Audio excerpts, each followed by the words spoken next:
Hello and welcome back into another episode of Tobacco Road and Abroad. My name's Gareth Parsons, joined here by Aiden Moore. Aiden, how are you doing this week? I'm doing well. I'm doing well. Very big week in the world of football. We got some good fights coming up this week, and we got a plethora of games we want to talk to. So we got a good episode lined up. So I'm excited to jump into everything and jump into the recap. So yeah, Definitely, and I think we got to start with the elephant in the room with the Panthers overtime win in Munich, Germany.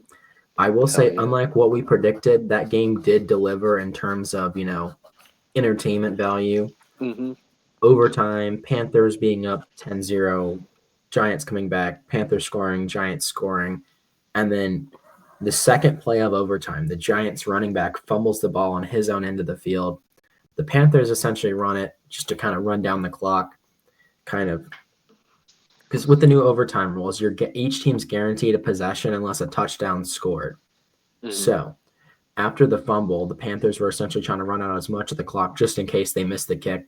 So the Giants couldn't do anything with it, and they ended up Eddie Pinheiro ended up being hmm money from the spot kick. So it's a good win for the Panthers. They're now 3-7. And any takeaways from the game about what you saw? I like seeing Bryce Young more confident in his passing game. I still have my holdups about him. But he's definitely a lot more confident when it comes to throwing the ball downfield, throwing the ball over the middle of the field. He's been relying less and less on the checkdowns, which I think has actually benefited his game. Because his first season and the first games of this season has really just been hindered by his inability to really make decisive decisions and just defaulting to the check down. And with a team like the Panthers, where we're already kind of lacking on offensive firepower, defaulting on the check downs just is proven not to work. And we need somebody that is willing to make the risks. And Bryce Young now is kind of playing like he has nothing to lose. And I feel like that's actually been beneficial towards his game. He's been able to be more, I kind of have like a gunslinger mentality when it comes to like at least attacking on deep shots on the sidelines, and I'm happy with his game. I still have holdups, whether thinking if he's the future, but I love seeing him happy, and I love seeing the team like rally around him around these like big wins and really giving him his moment. So that's kind of been my biggest takeaway over like the past two games. That's been my takeaway as well. In addition to, I feel like the Panthers' offensive line has really kind of stepped it up as of late. I mean, they've really done a good job of getting the run game going. Chuba Hubbard's been going for about 100 yards a game now. And with Jonathan Brooks coming back in the future, I feel like we've talked about it before. I think the Panthers will just become less and less predictable, and that will play into our favor. I mean, hey, the Panthers aren't the worst team in the league anymore, and I think they're honestly may not even be bottom five. They might have squeaked out of the bottom five, but To the I realize bottom that's not that much six, of a let's flex. The go. bottom six, that's not that much of a flex, but it's things are looking up. And with how the Chiefs have looked lately, and I know this game isn't for a week, so we won't highlight this game this week because it's next week's episode. But the Chiefs are looking like a possible winnable game in Charlotte, where allegedly, according to my swimmers who follow her like account, she will be in attendance. So I think we ought to show her a shitty time down in Charlotte, beat the fuck out of the Chiefs, and just get on moving to 10-7. I mean, the Chiefs are still a very powerful team, but they have been proven to they. I think with the Chiefs, and we can get in this with the game against the Broncos this week. They're just they're really. I think they're playing almost like too conservative at times, and are really trying to protect their undefeated record. And when they find ways to win and are still the top dogs of the league, but it just takes any given Sunday where a team that has almost nothing to lose plays against a team that has everything to lose, and that's usually the formula for an upset game. And that's why excited for it. I'm not completely dreading it, but I'm not as confident as you might be. But I'm still in anticipation for it. I think it's going for the Carolina's advantage that we have a bye week to really prep for this game and just give everything that the team has in the greatest preparation that we can possibly have for a game like this. Yep. With that being said, I think we'll move on to some other games.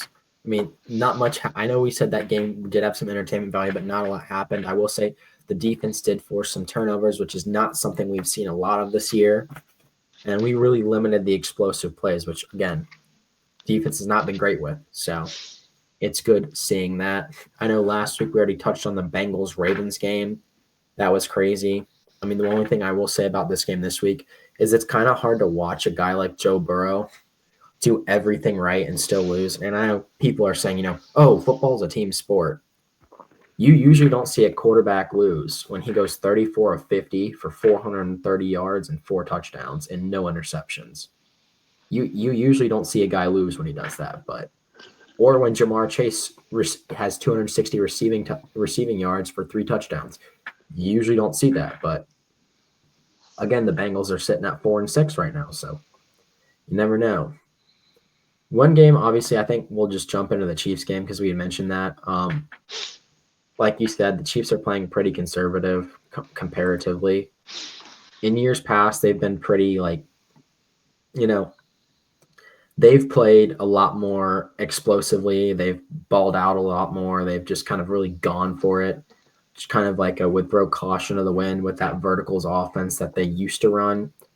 That Andy Reid's been fond of. I mean, Andy Reid was on one of the teams that first pondered the vertical offense. He was on that Steve Young BYU team that was the first air raid attack at the college level, which, that BYU team those 4 years has a lot of names that are big in the spread and air raid offense, which Aiden and I could do a 4-hour episode on like the air raid that could do not just the concepts from that team, but just the amount of players, coaching staff, and even team managers that were on that team. Mm-hmm. No, the student reporter for that BYU team, Mike Leach. So we could do a whole 4-hour episode on Andy Reid and the BYU air raid before it came to the Kansas City Chiefs.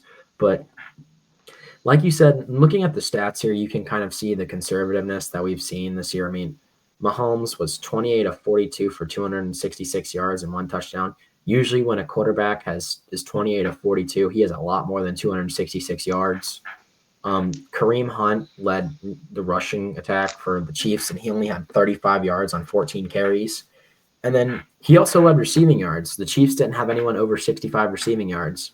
So, and flip end of the coin, Broncos, they had a similar number of completions to the Chiefs, but they only had 30 attempts for 250 yards, 2 touchdowns. Estime had almost double the amount of yards that Kareem Hunt did. Estime's the Denver running back. He had double the yards and the same amount of carries. Cortland Sutton had similar receiving numbers, but that's because, I mean, obviously 16 to 14 is going to be pretty low scoring. But that Chiefs offense, it's just, I've mentioned on here before, in terms of explosive plays in the NFL, I saw a graphic. They are in the bottom quarter of the NFL when it comes to explosive plays. Like their offense, when it comes to plays of 10 yards or more, I think they're in the bottom third now. They've upped it a little bit, but they're in the bottom third. But when it comes to plays between 1 and 9 yards, they're number 1. Mm-hmm. So they've really kind of condensed where their attack is. I don't know if they've schemed it that way because their passing attack's looking more like a West Coast attack versus like that vertical style offense that Andy Reid runs, that's very not like him, but who knows? I mean, if it's not broke, don't fix it. I mean, you got to do what you got to do to win. But I mean, the Broncos did choke away a 14-3 lead in that game, but and whatever happens. The main takeaway of that game was just the blocked field goal at the end of the game that really sealed it for the Chiefs.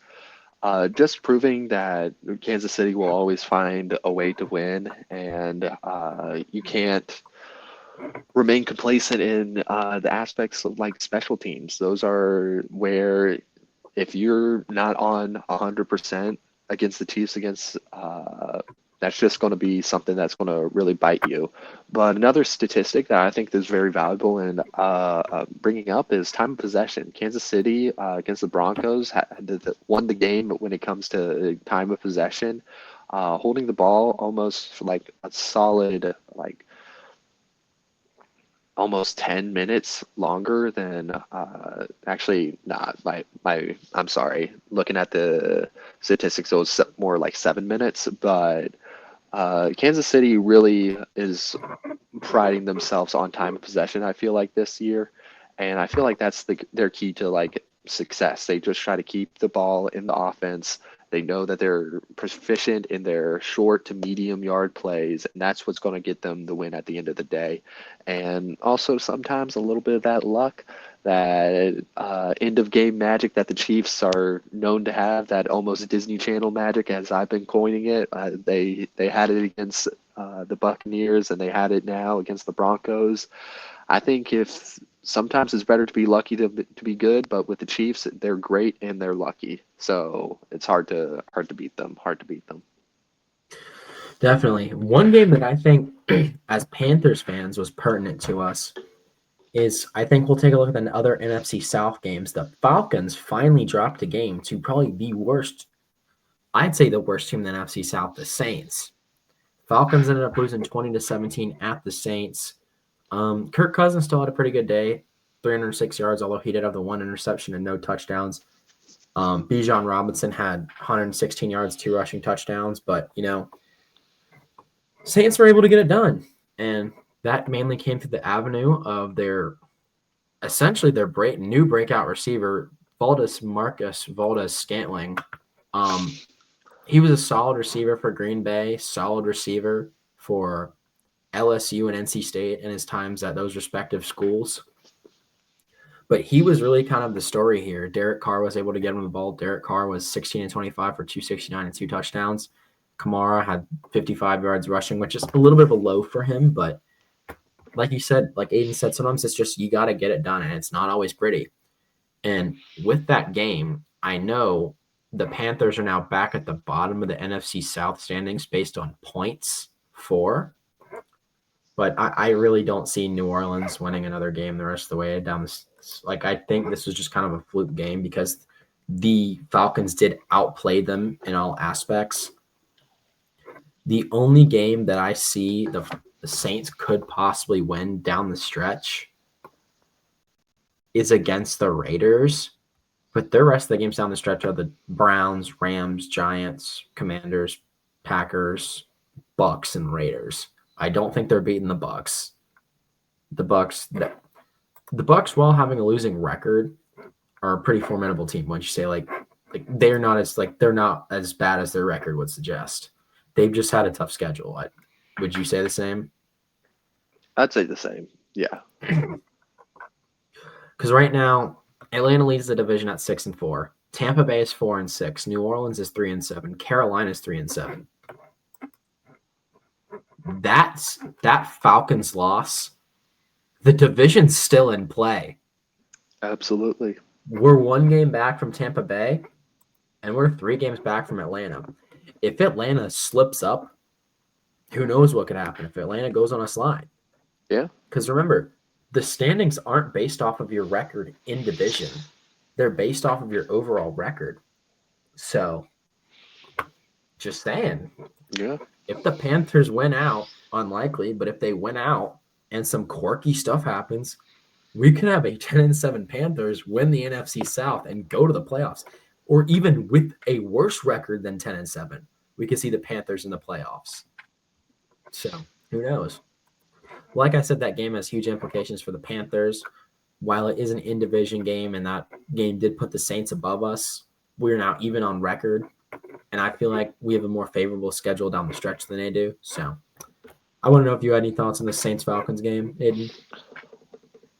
You pretty much covered all the bases that I wanted to talk about. I'm still very high on the Falcons. I think they do have the NFC South and it's their division to lose. But if they're playing, like if there's games like this, it's going to be a lot harder for them to really make their case for getting into the playoffs, especially as the conference games tend to ramp up more as the season goes on.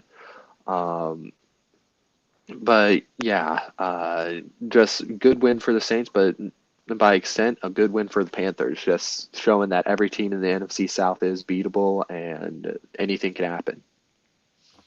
Yep. Moving on to elsewhere in the NFC South, the Bucks fell short at home to the San 49ers. The Francisco. 49ers, 49ers. 49ers are a good team. I mean, they kind of they did what they did. They do. They're very much a team where they have their scheme, but their scheme kind of molds to fit what they need to do that week. I mean, 49ers, they've kind of crawled their way back from a losing record. They're now 5-4, and I think, are they atop the West now? I believe the Cardinals are. The Cardinals may be atop the West, but um, Bucks, I think, just got to play better. I mean, they still lost despite the 49ers kicker missing 3 field goals. And at that point, that's essentially, you got to treat those as turnovers, and you got to come up with something off of those. You've got to capitalize off that. It is because after the first missed field goal, 3-and-out for the Buccaneers. Missed field goal, 3-and-out for the Buccaneers. Missed field goal, 3-and-out, or missed field goal for the Buccaneers. That's a lot of points left on the table there.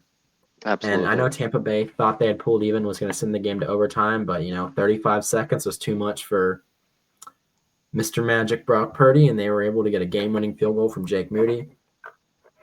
This is one of those games where the 49ers may not out-physical you. I mean, McCaffrey only had 40 yards on the ground, so they weren't necessarily beating him up in the run game, but just That's the to be way expected with his debut, considering the fact that Yeah. he has been injured for the entirety of the season so far. So, like, I feel like this is only a positive sign for San Francisco as we didn't overwork McCaffrey. I mean, 13 carries is a little much, I would say, for his first game back, but I just see production for him ramping up for the rest of the season. So, uh, as I it do too. pertains to San Francisco, this is a very solid win, and Tampa Bay really needed to try to capitalize on it because even though McCaffrey was back, there's still that uncertainty and the San Francisco offense and defense has yet to really try to find an identity this season.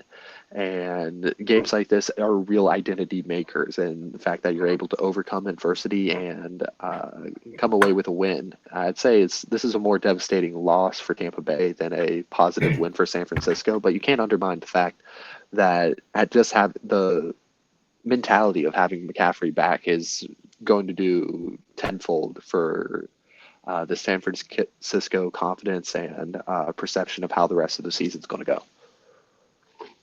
Definitely. I think from there we're going to move on to one game that Aiden and I talked a lot about last week, and that is the Steelers-Commanders game. That was quite the show that was put on for us. That was a crazy game. Peak cinema. It was back and forth. Steelers were able to pull it out 28-27. Let me look at the game back. Mr. Unlimited Russell Wilson coming away with 3 touchdowns on the game. Had thrown 1 pick, but I'm really liking Russell Wilson with the Steelers. I had my hesitations about him early on in the season, but now that he's in the game and he's making an impact, he's having some real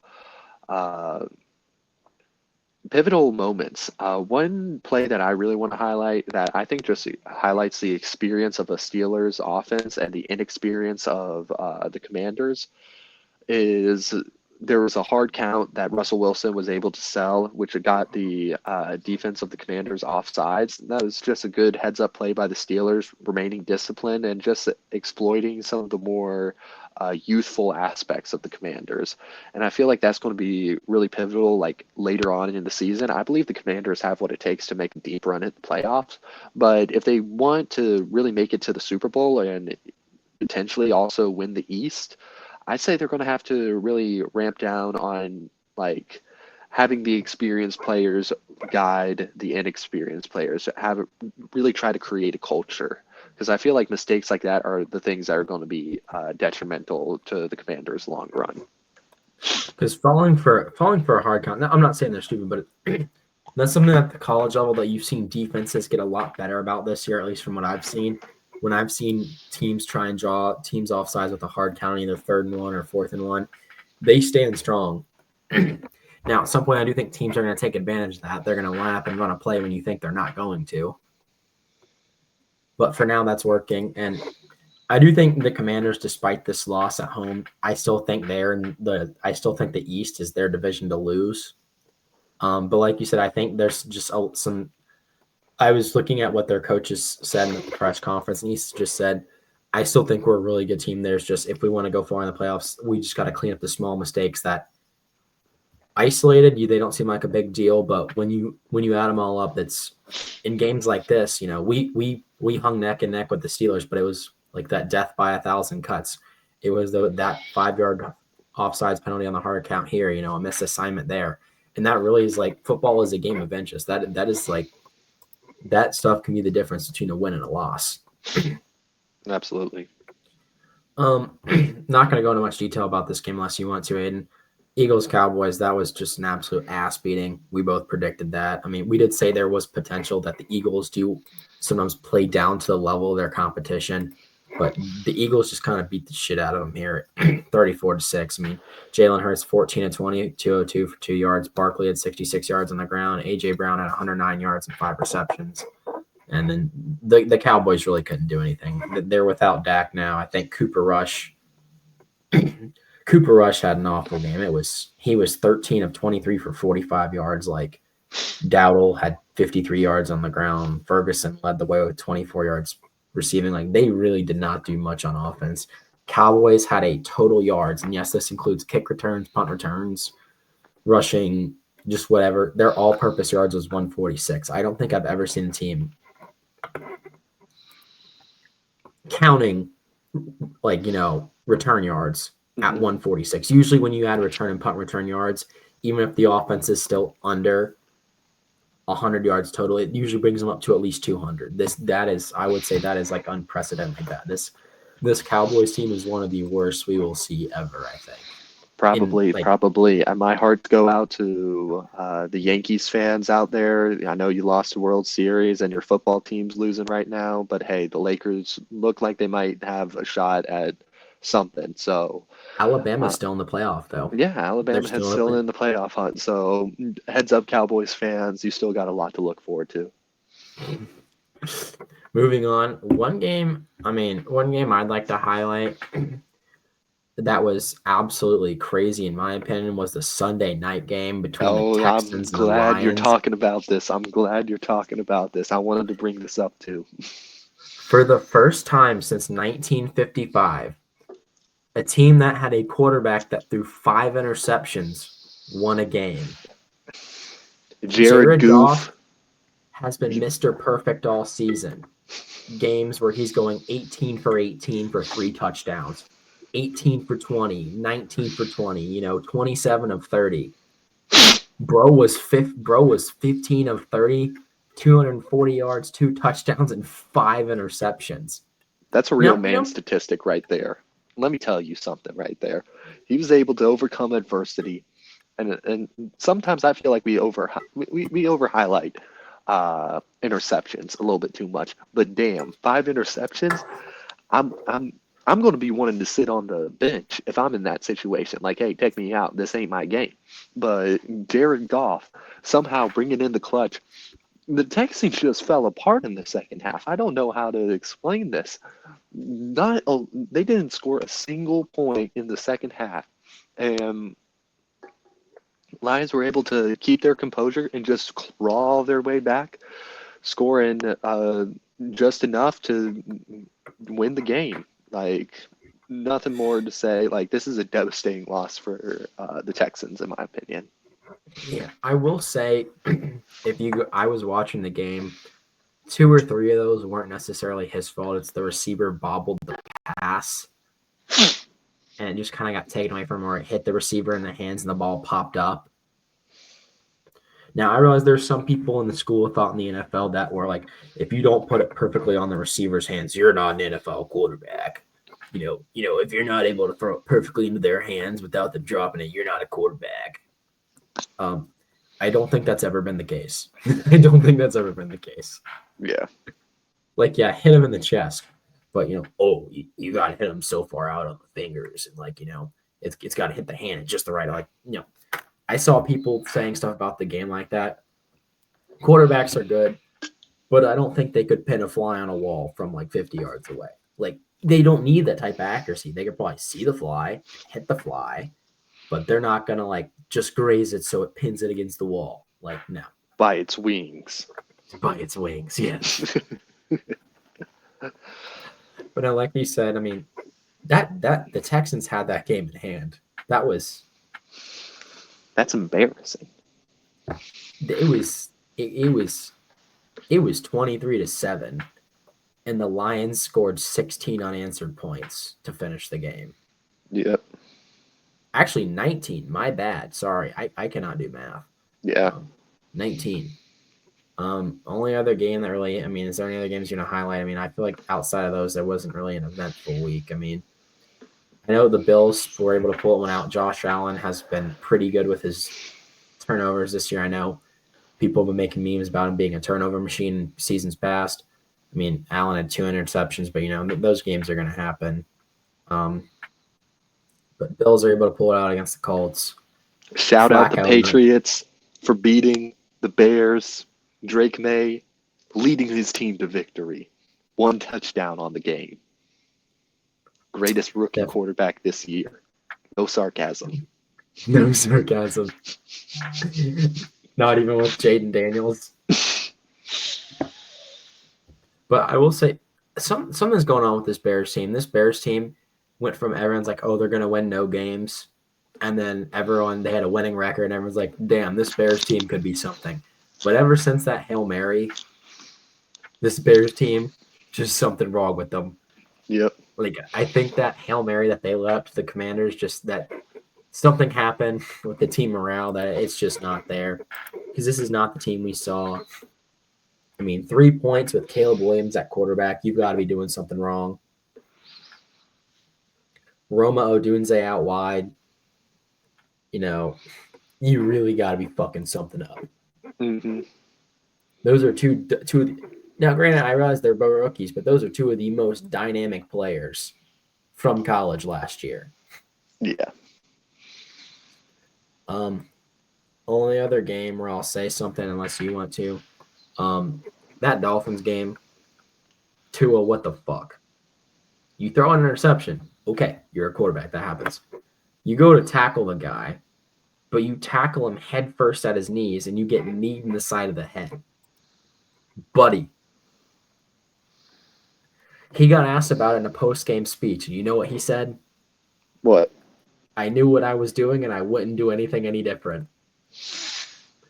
I love this man. The CTE is in effect. Like we talked about a few episodes ago. Are you considering wearing a cardigan cap? He doesn't even answer the question. He goes, it's a personal choice. What did you learn about concussions? That they're bad. Athletes are not role models, but dang, like, hey, he's a man of conviction. What can I say? I will say I love the duality of NFL quarterbacks. You have oh God, what's his name from Tennessee? Will Levis? No, the one with alopecia. Oh, Josh Dobbs. You have the Josh Dobbs Tennessee graduate who has a doctorate in rocket science. The pastor. Like dude literally continued on after Tennessee, got his doctorate in rocket science, and then became an NFL quarterback. And then you've got fucking Tua.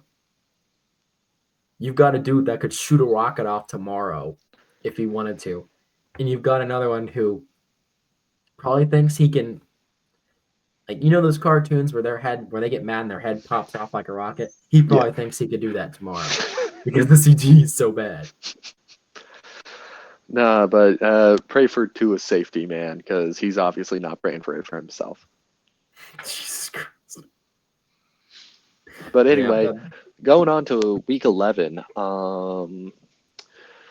Is this episode coming out before Thursday night? Because this Thursday night game is actually looking like an interesting Thursday night game. Like I love the scheduling this season for Thursday night games. Yep.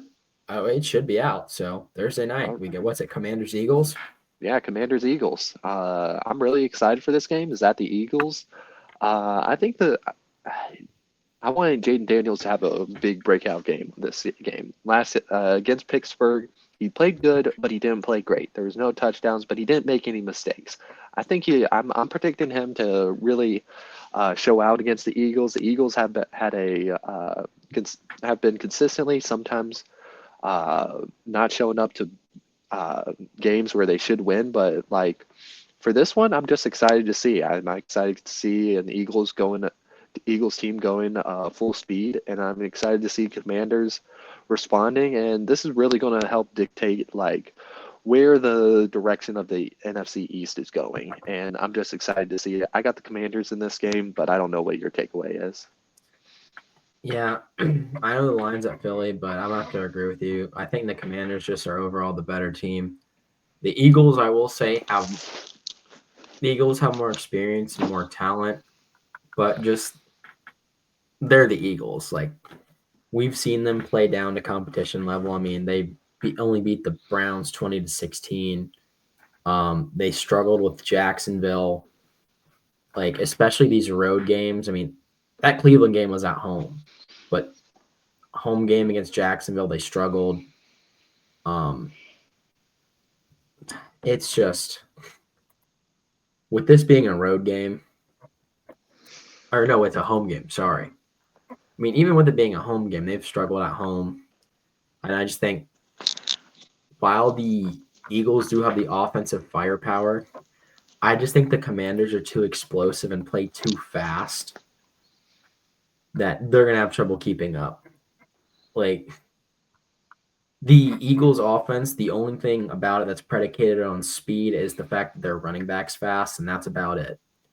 They're not a very fast-paced offense, so if they get into a rut where, like, for some reason stuff's not working and the Commanders are just running at, their warp speed and they're as what NFL defenses that can't stop them get pissed and call them a college offense.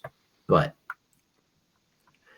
I'll take the Commanders in this game as well. It's just I think not that the talent level or there's a lack of firepower. I just think just due to the speed at which the Commanders play at. And now if the Eagles defense steps up and they're able to kind of get the Commanders to spin their wheels, I could see the Eagles pulling this out in just like an absolute grinded out game. But I've got the Commanders. They're just the explosiveness and just their ability to kind of jump out on you. That makes me think that they've got it. Yeah. Moving on, highlighting a rivalry game, Ravens Steelers. I'm really excited for this game. I'm excited to see the Baltimore high flying offense, and I think I'm expecting just a big game for the Ravens on this one. It's at the Steelers, but I don't know. I'm going back and forth on it. I have been liking the Steelers' offense, but I just don't think it can really compare to what the Ravens have. And I think that's going to be the real determining factor for this game. And I have the Ravens winning this game. Yeah, the Ravens have been really hard to stop this season. I mean, granted, they've lost 3 times, but I think the Ravens started out 0-2. I think those games are just flukes. And then they lost to a reinvigorated Browns team where Jameis Winston was just absolutely slinging the fucking thing. Like, I feel like those are pretty fluke losses.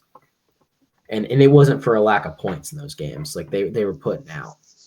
So, and the Steelers do have that explosive upside, but I think Russ and the Steelers have a lot of weapons, but I just don't think they're as star-studded as this Baltimore Ravens team where if one thing's not working, they can go right elsewhere. Like I don't think the Steelers do have the numbers where they can kind of change what they're doing, but the Ravens can change what they're doing in an elite way. They can, if the pass game's not working, they can lean on Lamar and Derrick Henry.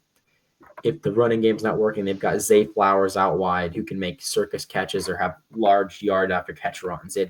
They're explosive all around. They've got explosive people in places, and I think they'll just be too much for the Steelers. I think it'll be a good game, but I think I think it'll be a close game, but I think the Ravens will pull away in the fourth quarter, and it'll be probably 10, 14-point win. So yeah.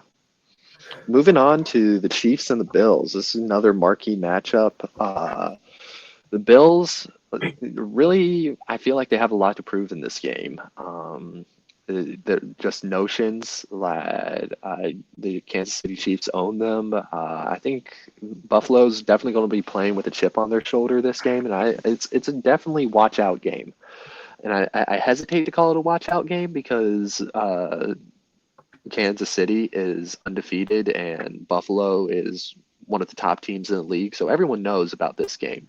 But I just feel like Kansas City's luck's going to be running out soon, and I like Buffalo, and it's at home for Buffalo. I expect a big game from Josh Allen, and I just have like the feeling that the Chiefs are going to slip up sometime. That doesn't mean they're going to be like going down from their top spot in the league. I just think they're going to slip up one time, and I think that's going to really like ignite the Chiefs, if that makes sense. Because right now they're playing to protect their record, but I think when you play to protect your record, I feel like that's where mistakes can happen, and you play too conservative, and I think that's going to be the downfall of the Chiefs in this game.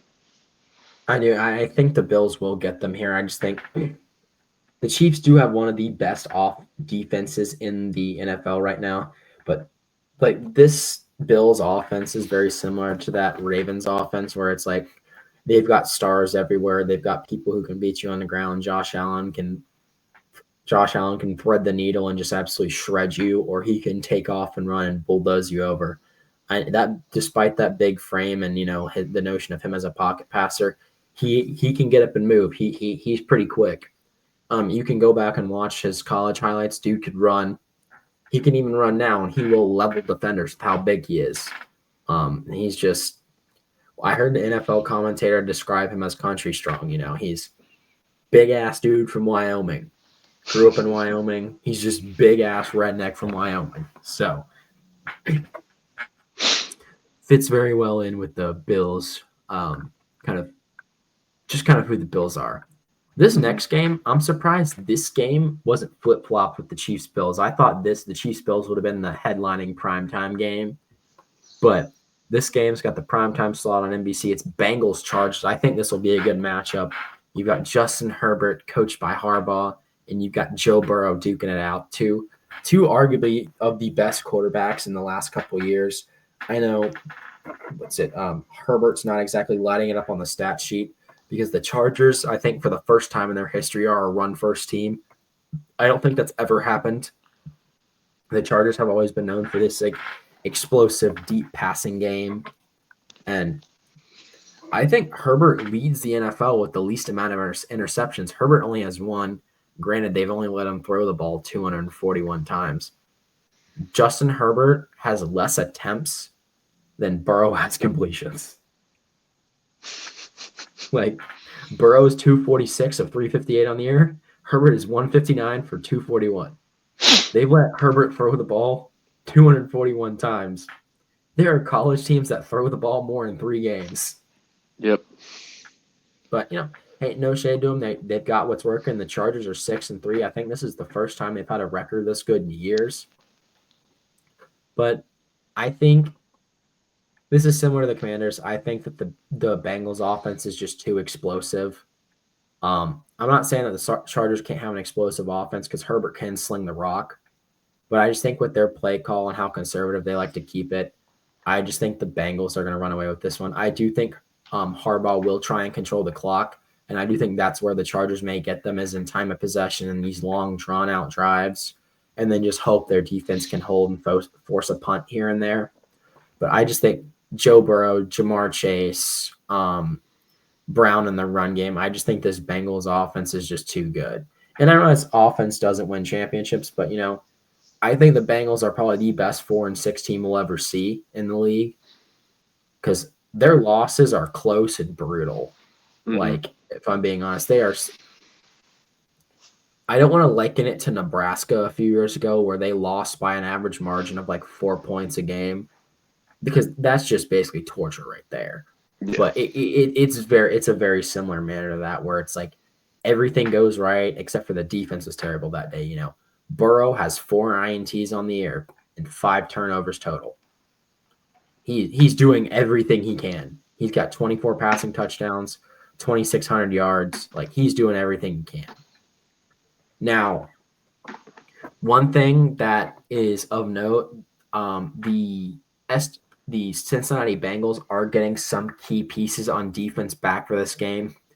Former NC State defensive tackle standout BJ Hill's coming back. I know he's been a pretty solid defensive tackle, bounced around the league a few places, went to that Super Bowl with the Bengals. Logan Wilson, their linebacker, will be back. Their defensive end Trey Hendrickson will be back, and Joe Bashi, their other linebacker, will be back. So I think they will be having a lot of their defensive pieces coming back. But the Chargers will also have some good defensive pieces coming back, namely Khalil Mack and Joey Bosa. They're 2 pretty outstanding linebackers. So honestly, I think the Bengals have got this one. But what do you think, Abe? I got to go with the Bengals on this one. I mainly just think it's eventually just all got to click for Joe Burrow. He's been playing too good for Cincinnati to have the record that they have right now, and I just feel like things are going to start clicking. I want to see a revitalized Bengals defense really attack the Chargers rushing game, and I think that's like I just see Joe Burrow performing at the level that he's performing. I just don't see a world in which the Bengals can lose if Joe Burrow continues to show up the way that he's been showing up. So I got the Bengals on this one. I just think they have more to lose when it comes to losing this one, just because with the way that the AFC is and the fact that the North is so just competitive right now. I feel like the Bengals are going to need to win these out-of-conference games, and I just see the Bengals being able to pull this one off, and I got the Bengals. So that's pretty much my assessment of it. Any other games you want to highlight this weekend? I mean, there are some good games, and there are some, I don't want to say sleeper games, but like Lions, Jaguars, everyone kind of knows what's coming. I mean, I know any given Sunday, but like Lions, yeah. Vikings, Titans, any given Sunday, but Vikings, Yeah. I mean, we've got our shit bowl of the week. Actually, 2 shit bowl candidates. 2-7 Raiders versus 3-6 Dolphins, and 2-7 Browns versus 3-7 Saints. Shit bowl. Give me the Dolphins and give me the Browns. Yeah, no disagreements there. Seahawks 49ers rematch. I don't know much about that. If you want to touch on it, you can, but I've not been following the Seahawks and 49ers as much this season. I've been paying more attention to what's going on in the East of the NFC. I mean, with the Seahawks, like the cardiac Seahawks are still just they give whatever hospitals are up in Seattle. I'm pretty sure there's got to be an uptick in like just cardiac arrests if you're a Seahawks fan. Just how close-head they play games and just either finding ways to win or just even finding ways to lose. Like you never know what you're going to get when it comes to the Seahawks. And especially with Geno Smith, sometimes he's been looking like he's really on. Sometimes he's looked like he's been really off. But I'm going to give this one to the 49ers. I just feel like their offense is going to be having this new mentality going in with Christian McCaffrey pretty much confirmed to be completely better. I expect a big breakout game from him.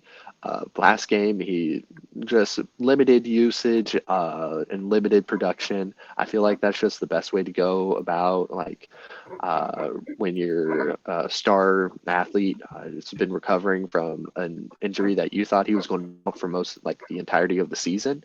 I just see more production in McCaffrey going for San Francisco's favor, and I just see San Francisco being able to take this one. Definitely. I will say I agree with San Francisco, just kind of with McCaffrey coming back and the way their offense, they can kind of cater it to whoever they're playing. Any other games you want to highlight, or do you move I on to kind of want to bring it college? to college now. All right, well, heading over to the college world, we'll start with recapping this past weekend and any particular games you want to start with. Let's start off with the ACC. Just talking about Georgia Tech, Miami. Georgia Tech was able to upset Miami. Miami catching their first loss in regular season play, and I was just like Cam Ward. Obviously, had another great game, throwing 3 touchdowns for 348 yards. I was satisfied with his production. It's just I don't know what to make of this game, and I'm sure you have your uh, opinions on it, but I just feel like with the way Miami always plays teams close, we kind of knew going in that they were going to have some type of game where they were going to slip up eventually, or uh, not able to garner some of that Miami magic that they've been known to have over the past couple weeks. Eventually, the magic just ran out, and Georgia Tech was able to capitalize and play a very solid game and just come away with the win.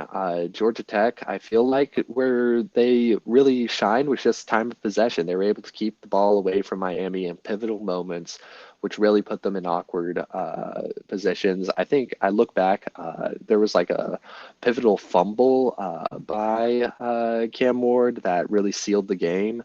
And it was I just looked at the defensive rush of Georgia Tech. They were able to put pressure on him. Cam Ward was still able to have a great game, but I feel like just putting him in uncomfortable positions is really what cost Miami this game. Definitely, and I just think, like you said, what we talked about going into this game, if Georgia Tech was going to win, they're going to have to play keep away. Mm-hmm. That's exactly what they did. Georgia Tech, we talked about it last week. Good old Gareth and Aiden video game offense, smash and dash, just 48 rushing attempts to 11 passing attempts. That's just they beat you up in every single way. They run ground and pound style that you'd expect out of an I formation, but they run it out of the shotgun with 3 tight ends and a fullback and a halfback. They will run you over. They've even gone as far as they bring in a second quarterback to throw the ball. So, but 2 passing touchdowns, that's kind of I think that's a season high for the Yellow Jackets, but still 2 rushing touchdowns on the game, 271 yards. And the rushing spread around too. It's not one guy. Their quarterback Haynes King at 93. Their running back 1, Jamal Haynes at 83. Eric Singleton, another back, at 34. Trey Cooley, another one of their backs, at 26. Chad Alexander with 18. It's just all spread around. They do a good job spreading the ball around. You don't know which way the run's coming from. If you key the running back, Haynes King keeps it. You key Haynes King, he hands it up the middle, and they just gash you. This is an offense where it's a lose-lose scenario when you go up against them, and you kind of have to play assignment football when you come up against Georgia Tech. Absolutely. But moving on from that, another upset, Ole Miss taking down Georgia. I didn't see this one coming. I thought Georgia was going to handle business, but Ole Miss, they're set on their goal of we need to win out, and they're doing that so far. Ole Miss really just able to just put the clamp down on Georgia and their offense, and holding Dart to just under 200 yards, getting a pivotal. Oh, actually, I mistaken. My bad. Holding Carson Beck to under 200 yards and one pivotal interception. Jackson Dart had a pretty good game. Similar stats, but was able to get a pivotal touchdown, which was very much needed in the first quarter. Um, I'm impressed by Ole Miss's ability to perform in this pretty big game, and overall, I think I don't know if this is Georgia's out of the playoff picture now, but it's just a very disappointing loss for the Georgia Bulldogs. It definitely is, and I do think there's something to be said. They do have the strongest. They are ranked number one in strength of schedule, but at the same time, you have to deal with the cards you're dealt. Like, this was an Ole Miss team that was reeling. They were sliding. It wasn't what they thought they were. But like we said, Ole Miss they were able to pivot. Jackson Dart, terrible first quarter until he got that touchdown. They at one point pulled Jackson Dart during this game. And I know you're saying they won, they won 28-10. Yeah, they pulled Jackson Dart for a drive. Their backup, their true freshman backup, Austin Simmons, came in. I want to shout him out.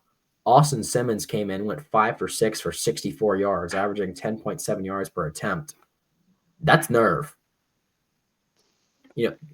Jackson Dart, was supposed to be one of the best quarterbacks in the nation. You're thrown into probably the biggest game of your career. I mean, he's set to take over the offense next year after Dart leaves, but that takes some balls right there. You watch possibly supposedly one of the better quarterbacks in the nation. You're watching him struggle and just look ineffective against the Georgia defense. Lane Kiffin looks at you and says, "You're up." And you go in there, throw one total incompletion, and absolutely torch the Georgia defense. I mean, you didn't get a touchdown, but you threw for 64 yards on one drive. That's almost 3/4 of the field. You were slicing and dicing there.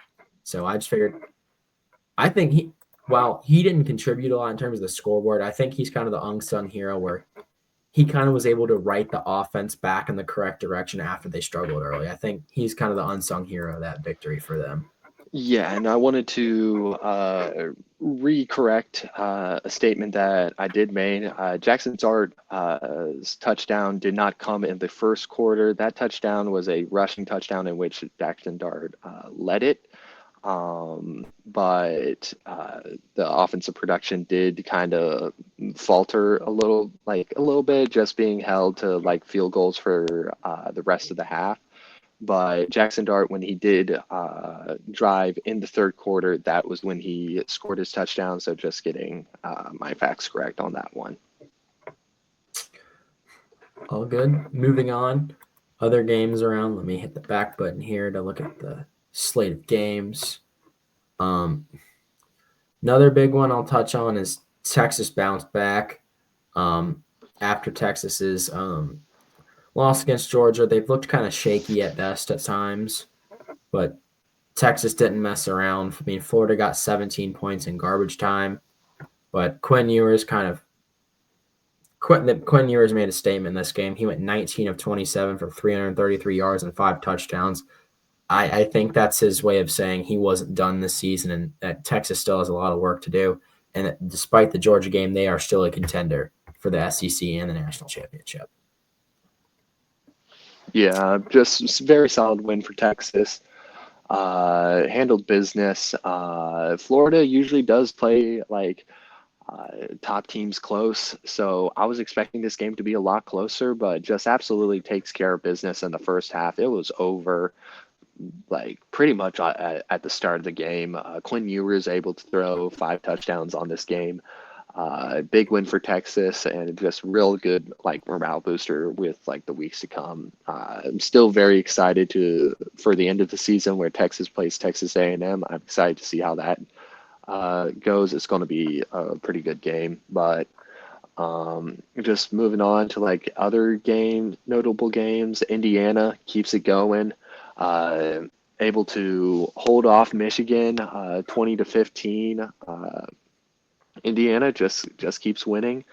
I'm a little bit concerned for when they do eventually play Ohio State. I'm curious to see how that's going to go. But so far, the playoff committee has been pretty kind to Indiana actually so far. I think if they do lose to Ohio State, as long as it isn't a blowout, they are going to be in the playoff, which I think is going to be interesting. But good win for Indiana, just keeping the train moving. Um, and speaking of other games where you just find ways to win, let's talk about BYU versus Utah. This was a uh, very interesting game. BYU looked like they weren't able to pull off some of that Mormon magic, but were able to pull at some points. But at the final drive of the game, able to pull some of that Mormon magic and pull together just what it needed to be done for the game-winning field goal.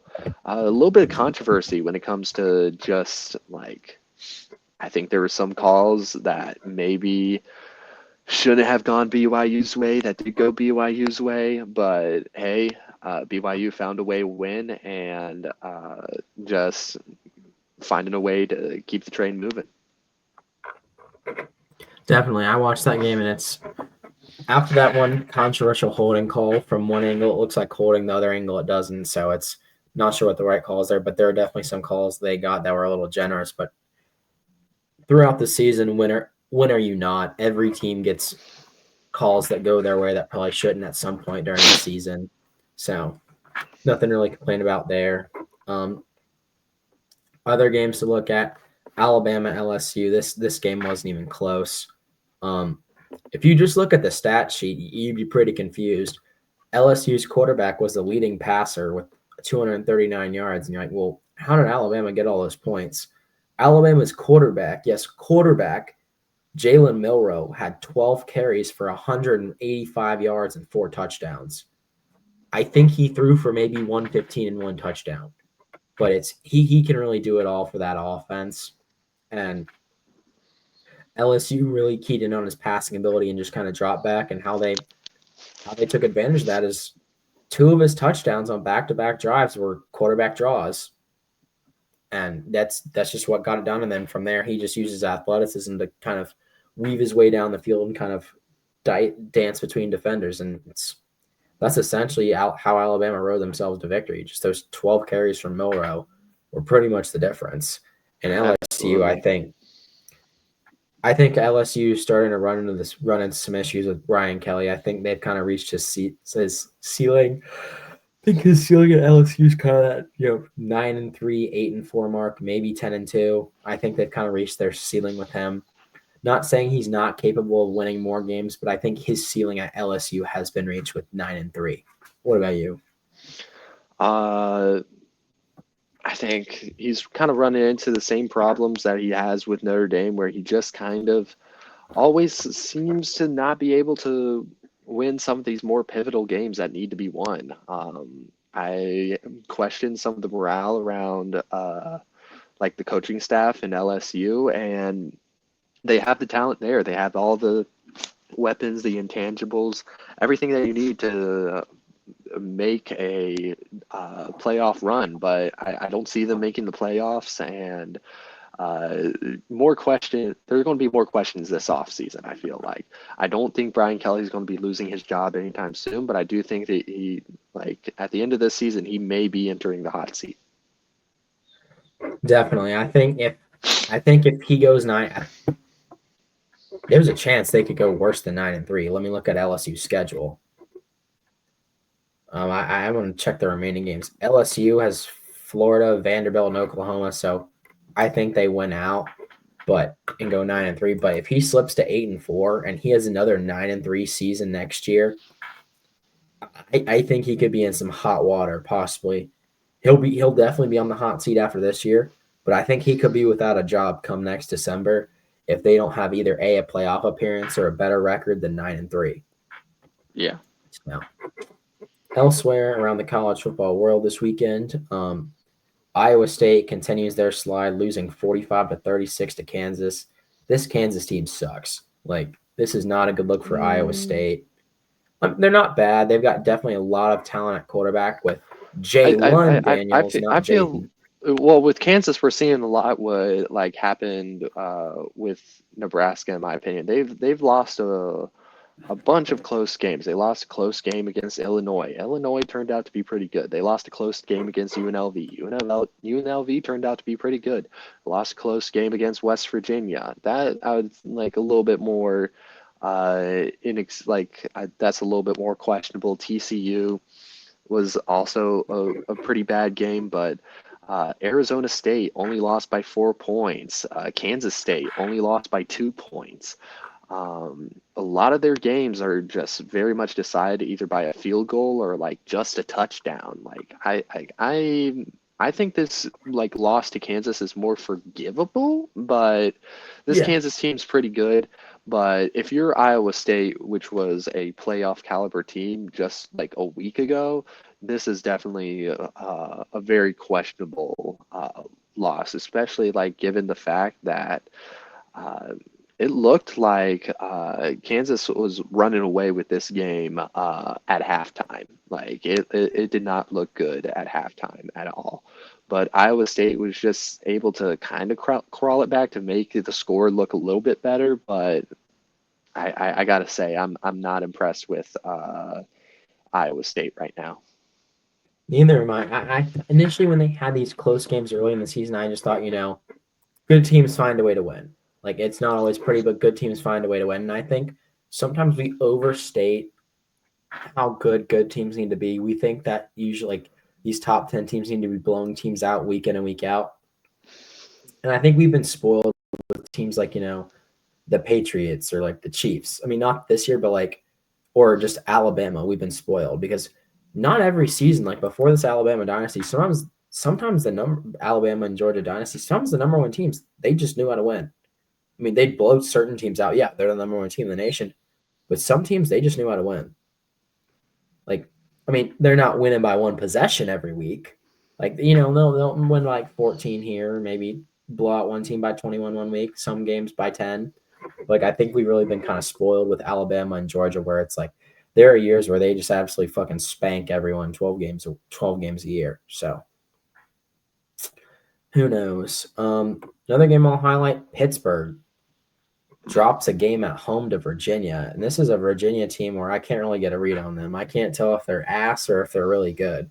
But this is a Pittsburgh team that was supposed to be a contender for the ACC title. It's now dropped one at home to Virginia.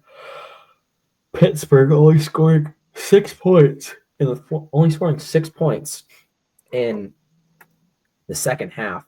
This is something we've seen from this Pittsburgh team throughout the season where they've struggled to score in the second half of games. They had a 13-7 lead at the half, and then Virginia had kind of exploded in the second quarter with 2 touchdowns, then field goal in the final quarter. But this Pat Narduzzi, great coach, just turned Pittsburgh into a formidable football team. But I just think you've got to find a way to score in the second half. We've seen this with a lot of other teams. I believe in the Utah game, Utah didn't score in the second half. Let me fact check that. Yeah, Utah No, they didn't only score in the scored in second the half. second quarter. Utah only scored in the second quarter.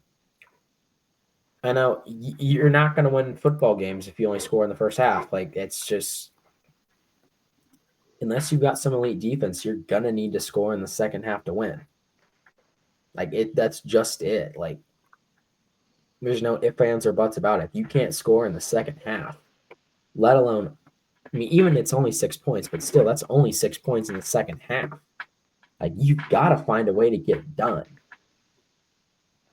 What about you? I really don't know.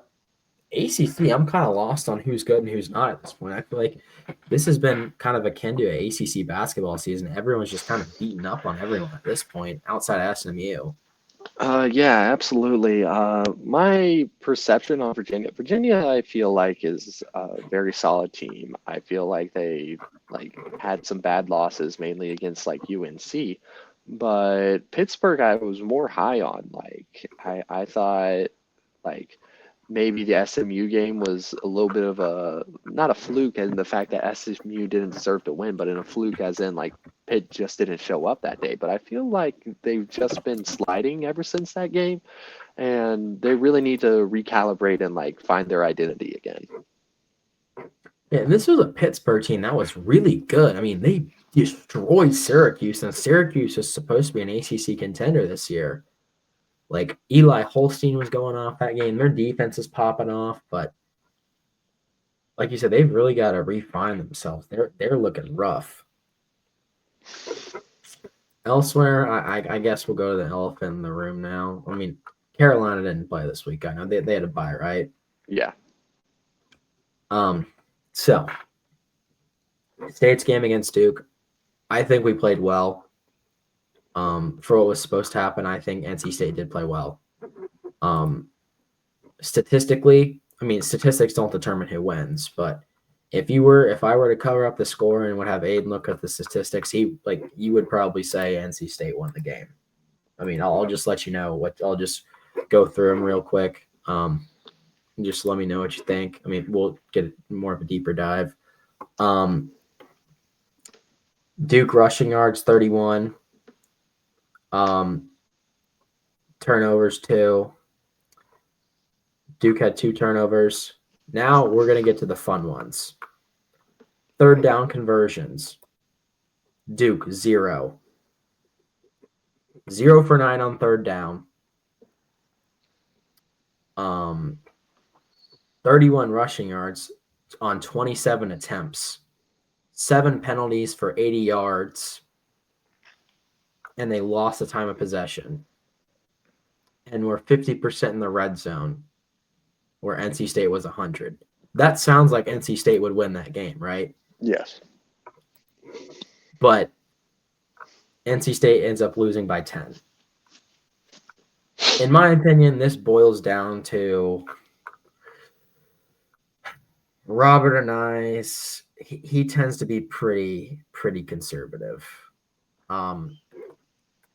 You can be conservative if you're efficient with it and you know what to call, but you cannot. And I know NC State tied the game doing this, kicking 4 field goals.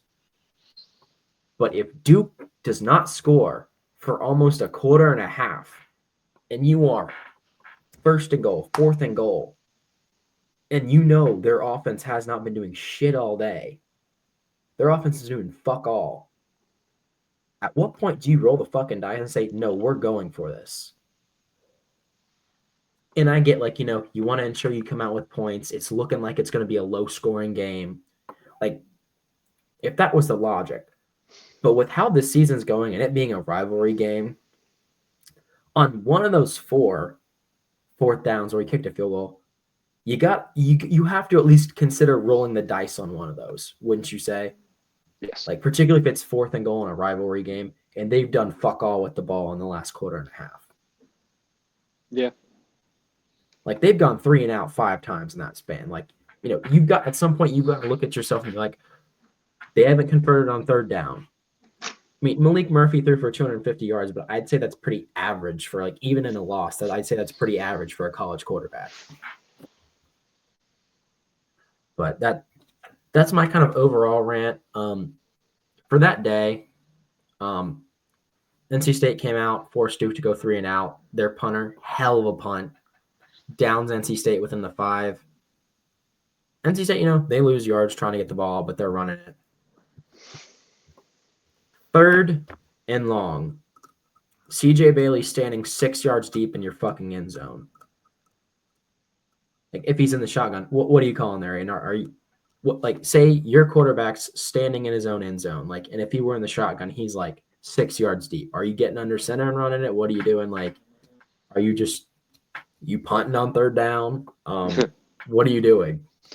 I mean, 3rd down, 6 yards in the end zone, at least I'm trying to find a quick slant or something like that. If I'm in the shotgun, maybe try to go for a 4 verts long, or at least if I'm playing just some if I have to be in the shotgun, I'm going to be looking for maybe a screen or a slant pass, something just to like get more yardage. Maybe not a screen, like I said, that's going to be kind of devastating, but just some type of pass play. But I know where you're leading this up to, but just take it away here.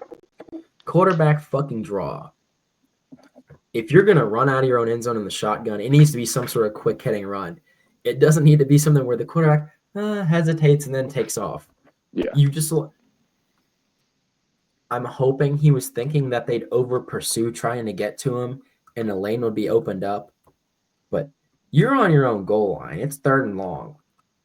3rd and long in college, people send the dogs. Like, they don't care how good your receivers are in one-on-one. It's just known in college, 3rd and long, they're sending the dogs. Unless, like, game's on the line, you're sending the dogs, particularly in a rivalry game. Why the fuck would you run a quarterback draw into a fucking blitz? That's my question. But I think this brings us to a bigger question. At times this year, I have no gripe with the conservativeness of his calls when they're warranted. The Tennessee game. Tennessee's offense is fast. What do? Georgia Tech gave us a perfect example. You play keep away. But in situations when you get behind, you cannot keep trying to play keep away when you're down 7, you're down 10. Because if you're not getting anything on those possessions, you're just bringing the other team closer to winning. And the play call this year has not been great. One thing I'd like to highlight with the play call is what are these goofy ass personnel groupings? Like, what are these, like, this is not just one isolated instance. This is games I've seen. You come out in 22 personnel on 2nd and 5. Okay, maybe we're running the ball power. Why are we doing a play action pass out of 22 personnel on 2nd and 5? That's just not a winning play call right there. And like the running game hasn't been working all night. Like that's just not like it. McCabe, our running tight end, does a good job he's a good run blocker. But the issue is when he comes in, teams know we're running the ball. We have not tried some sort of play action pass with him. I think we tried it once and he caught a touchdown. But like, my question is, why hasn't that been implemented more? If we've seen that teams, when they see McCabe trot out onto the field in place of Joe Lee, and we've seen it's on film. Like, I'm not a trained football eye, and I can tell. Like, the defensive line pinches, linebackers run up into the box, the safety rolls down.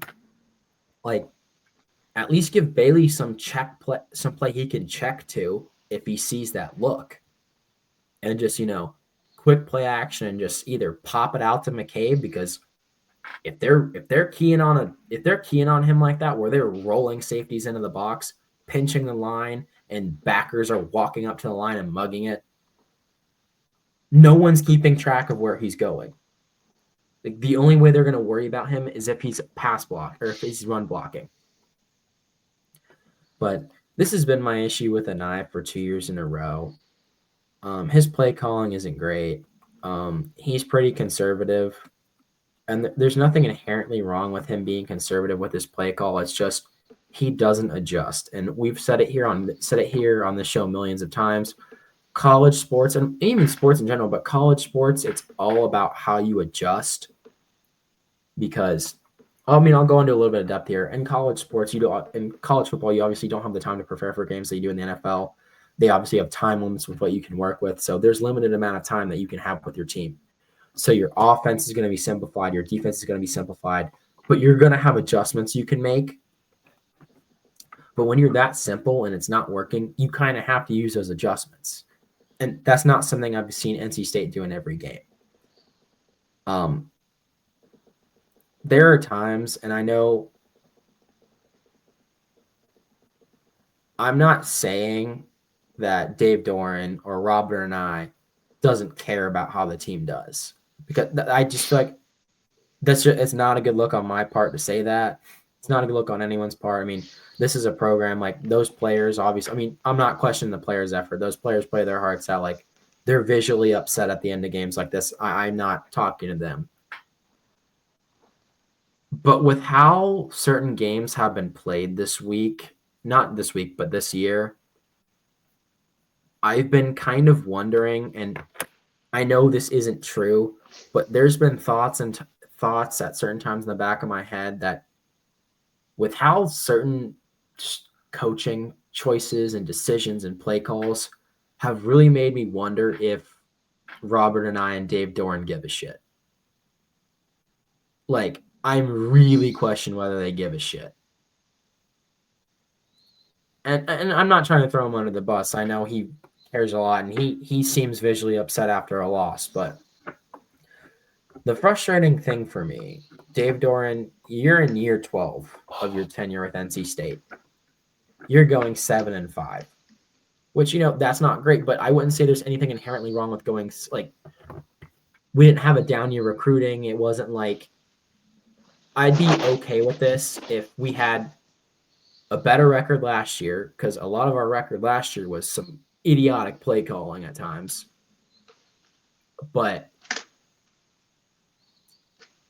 had we been, say 10-2 last year, 9-3 instead of 8-4, I'd be okay with the ceiling of 7. Not okay, but I'd be disappointed. But like, I wouldn't be saying Doran was on the hot seat, because sometimes you just have a bad season. Yeah. Like, but there was no reason for us to have a 7-5 season this year. We had a good portal class. We were actually ranked in the top 15 in portal classes. We had good transfers, good recruits, supposedly an offensive genius at offensive coordinator, which I disagree with. But my problem with this season and Dave Doran was the expectations, and the stuff they were saying is that, like, we think we have a playoff caliber team here. We think this. We think these play.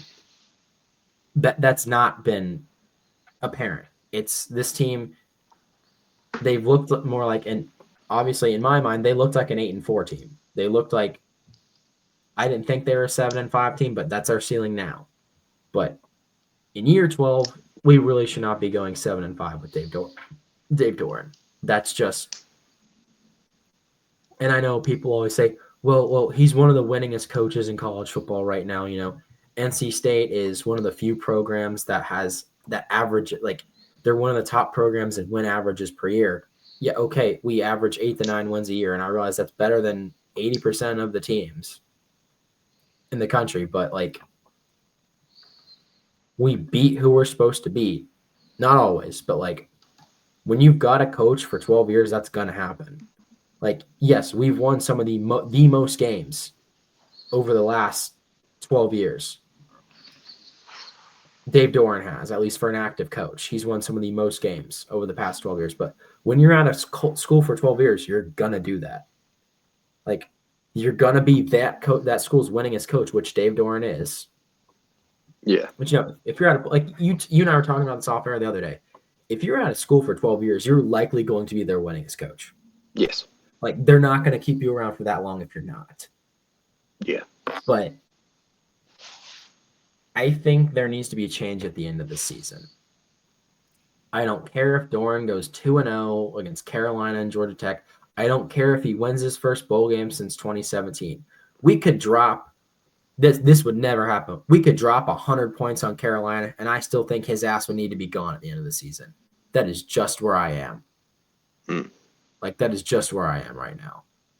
Like, yes, Dave Doran is good at riding the ship when things are going wrong in a season. Last year, NC State went from 4-4 to 8-4. They won 4 straight. That's great. He knows how to finish the season. But the problem is him and his offensive coordinators that he's had here make adjustments too late. Mm-hmm. And I've talked to some NC State fans on Twitter. They tell me I'm crazy. But Dave has not had a great history with offensive coordinators. But you know what they do? They excel after they leave. Yeah. I don't know where I stand on Robert and I, but on previous NC State offensive coordinators, they excel once they leave, which has me leaning to believe that Dave may be hindering them, but I really don't know. I mean, look at Tim Beck. doing pretty. I mean, Coastal's 4-4, but they're in the Sun Belt. But like, they lost their quarterback, they lost all their good players, but their offense is looking pretty good. Yeah. Robert and I, who's supposedly this renowned offensive genius, looks like a fucking kindergartner. The offense isn't great, but yeah, there needs to be change. I don't think Dave's going to lose his job, but at the very least, if the athletic department wants to show that they care and they hear the fans, because there's a lot of grumbling on Twitter right now that NC State's putting out all this stuff that, we need to give more money to NLI, which we do. We need to keep CJ Bailey and Casey Concepcion. Like, teams are going to be coming for them this offseason. Mm-hmm. But when you've got fans hesitating to re-up their season tickets because of certain decisions that a certain position has been making, I think you've got to listen. And Yeah. I was supposed to be that offensive coordinator that was taking us to the next step, and we've honestly taken a step back from 10 back. Mm-hmm. We've taken a step back. Yeah. But I'll have more of a cohesive rant when I probably do like an end of season. Aiden and I will probably do end of season breakdowns for State and Carolina. Those will probably be an individual episode in itself. But yeah, that's just where I'm at with State. I think we need to move on from an eye in the off season. People blaming the defense, saying, okay, the defense hasn't been good, but we have banked on them for years. Yeah. If you still, I know we've been blown out by Tennessee and Clemson this year. Keep those losses in mind when I say this. 6 times in the past 5 years, NC State has allowed more than 30 points. 6. Carolina last year. Oh, wait, no. Carolina had 20 last year. No. It was Carolina 3 years ago. Obviously, Tennessee. Clemson. Clemson again. Duke last year. And Marshall last year. That's all recent. Yeah. And I realize like they didn't have national championship winning seasons during that time, but still, that's the end of my rant. I think we need to move on to this coming week. That was just that game had made me have a lot of big feelings. Mm-hmm. But it's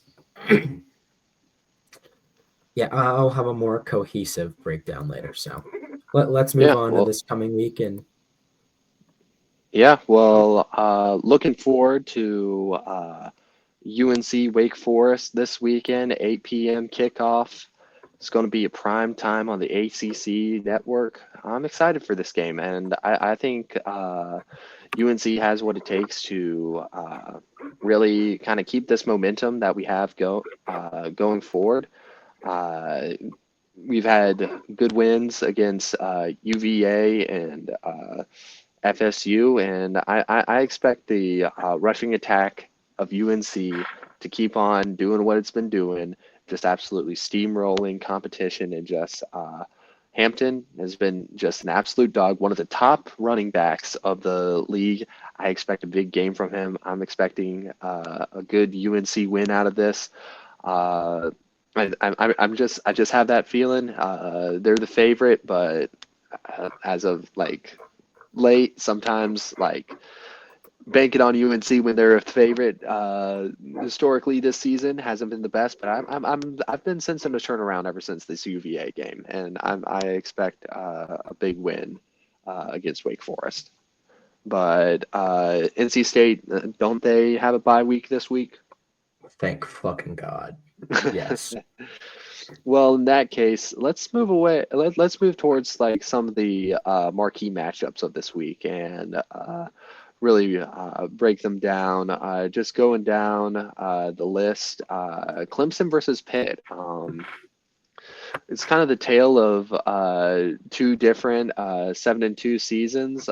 Pittsburgh was overperforming 7-0, but has been on a slide lately, and Clemson really looking to try to keep some momentum that they've gotten from beating Virginia Tech. Their senior season has also been a little bit sporadic, but also kind of consistent in the fact that they had a really solid win streak going until they faced Louisville. I expect a big win from Clemson.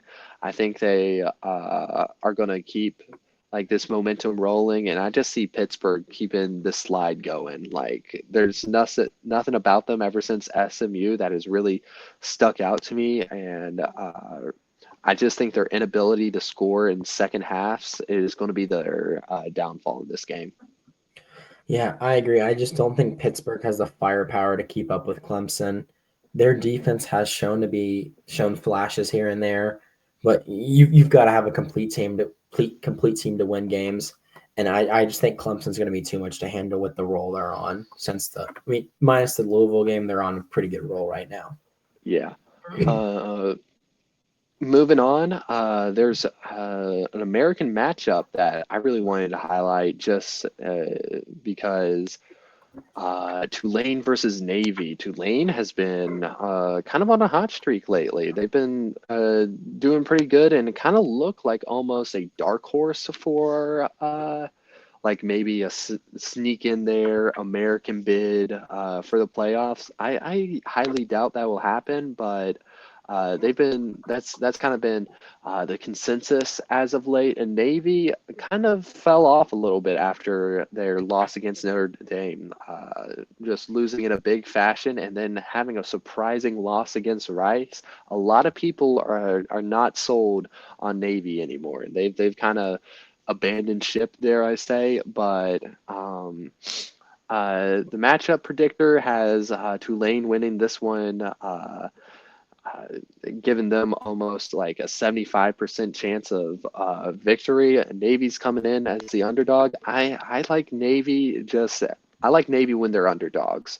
Especially in games like this. I expect a big game from Navy, and I think they might have what it takes to kind of pull off the upset in Annapolis. I feel like one thing you can always say about the service academies is that they always have real sense of never giving up and just playing to the last down. And I expect a comeback from Navy on this game. They have nothing to lose and everything to gain. And Tulane has been going on a hot streak, and I think they're a little bit due right now for a loss. So I got Navy in this one.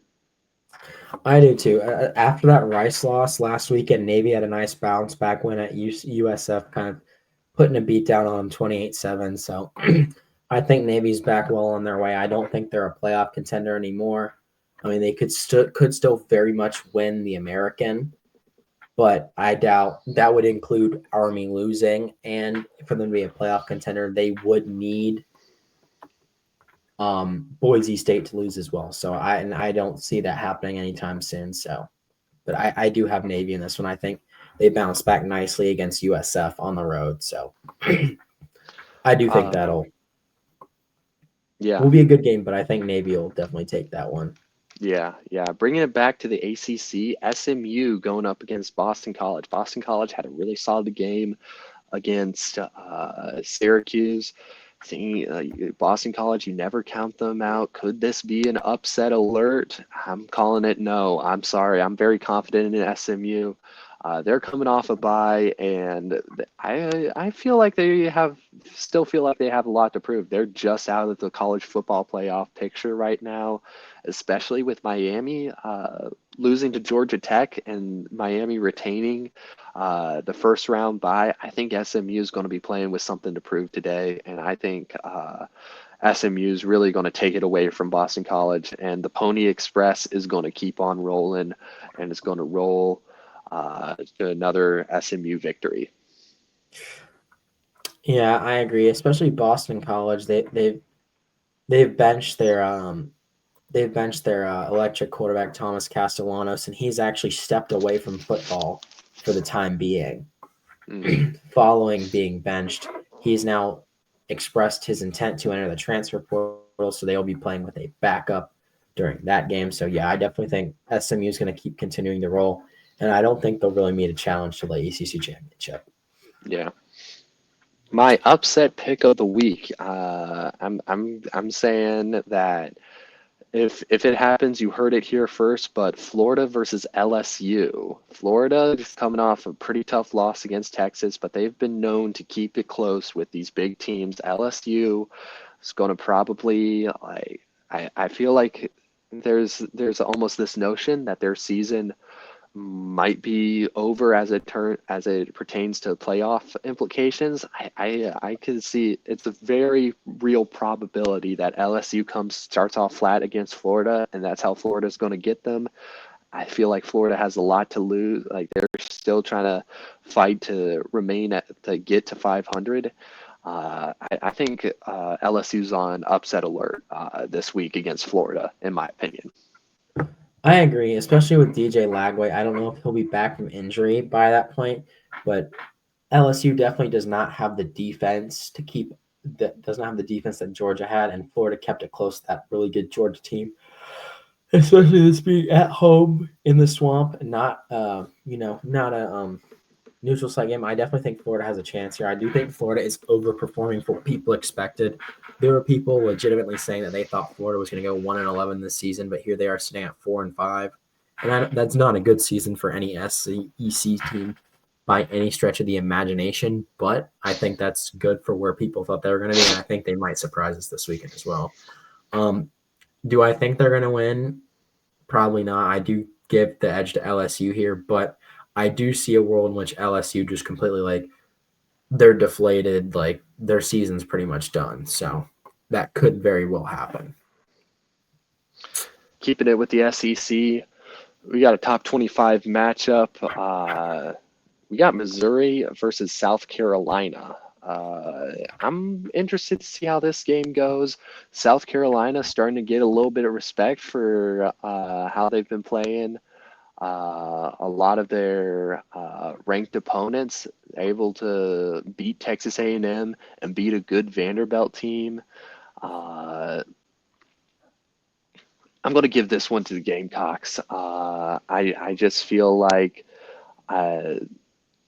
there's just something about them when it comes to beating these ranked opponents, and I know they're ranked, so it's a little bit different now. But South Carolina loves to play spoiler, and Missouri I feel like has a very they come out flat a lot. I felt like they obviously against Auburn that was a legendary win. At least for Missouri fans, but they were still flat in that game. They were flat against Alabama and had some real flaws shown against OU. I think I see South Carolina taking this one. I know you hate when I do this, but I'm going to have to agree with you. I think that Missouri offense isn't very explosive. It's not as explosive as it's been in past years, and I just think South Carolina at home I know it's 4:15, but part of that game is going to be at night. Williams-Brice at night. It's going to be the crowd's going to be rocking with especially that explosive offense, and their defense is no slouch either. Their defense has been able to help them keep pace with teams like Alabama. So I think South Carolina may win this, and I think it may be not a blowout, but I think South Carolina will win this handily. I don't think it'll be close. Mm-hmm. Mm-hmm. Going through, now I'm going to keep the game of the week of the SEC for last, or at least last one that I want to point up. I want to point out another upset that I have cooking up, Kansas State versus Arizona State. I see ASU coming away with this one.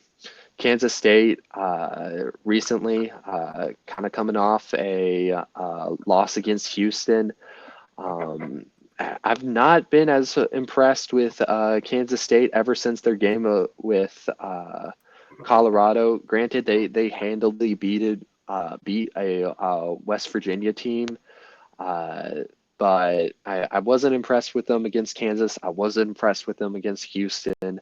Matchup predictor has ASU at a 25% chance of winning this game. ASU is like 9-point underdogs. It's in Manhattan. I don't know, something about it. I'm not counting the Sun Devils out. I feel like they really have a lot of the intangibles on offense together. They've had some really remarkable offensive performances against like Oklahoma State and UCF. Kansas, they had a pretty good shootout against. I just feel like don't count ASU out. I'm taking the Sun Devils on this one. Yeah, I definitely do think it will be a close matchup as that ASU running attack is incredibly potent under Scatbo, but I think Kansas State's going to have the edge here. They've got a slight edge over in like all of like the skill positions. They have a slight edge over Arizona State. I mean, Avery Johnson, obviously the big name in this, the kind of sophomore standout quarterback, and then their running back, who I think is a slept on, very similar to Arizona, very similar stats to Arizona State's running back, Scatborough. His name's DJ Giddens.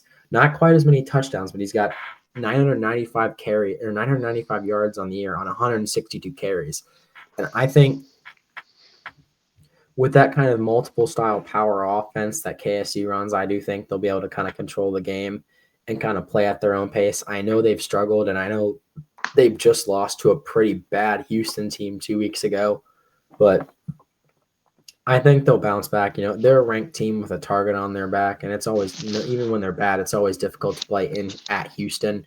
So I think Kansas State's going to win this one. I do think it'll be close, just with these two teams that are really focused on their rushing attacks.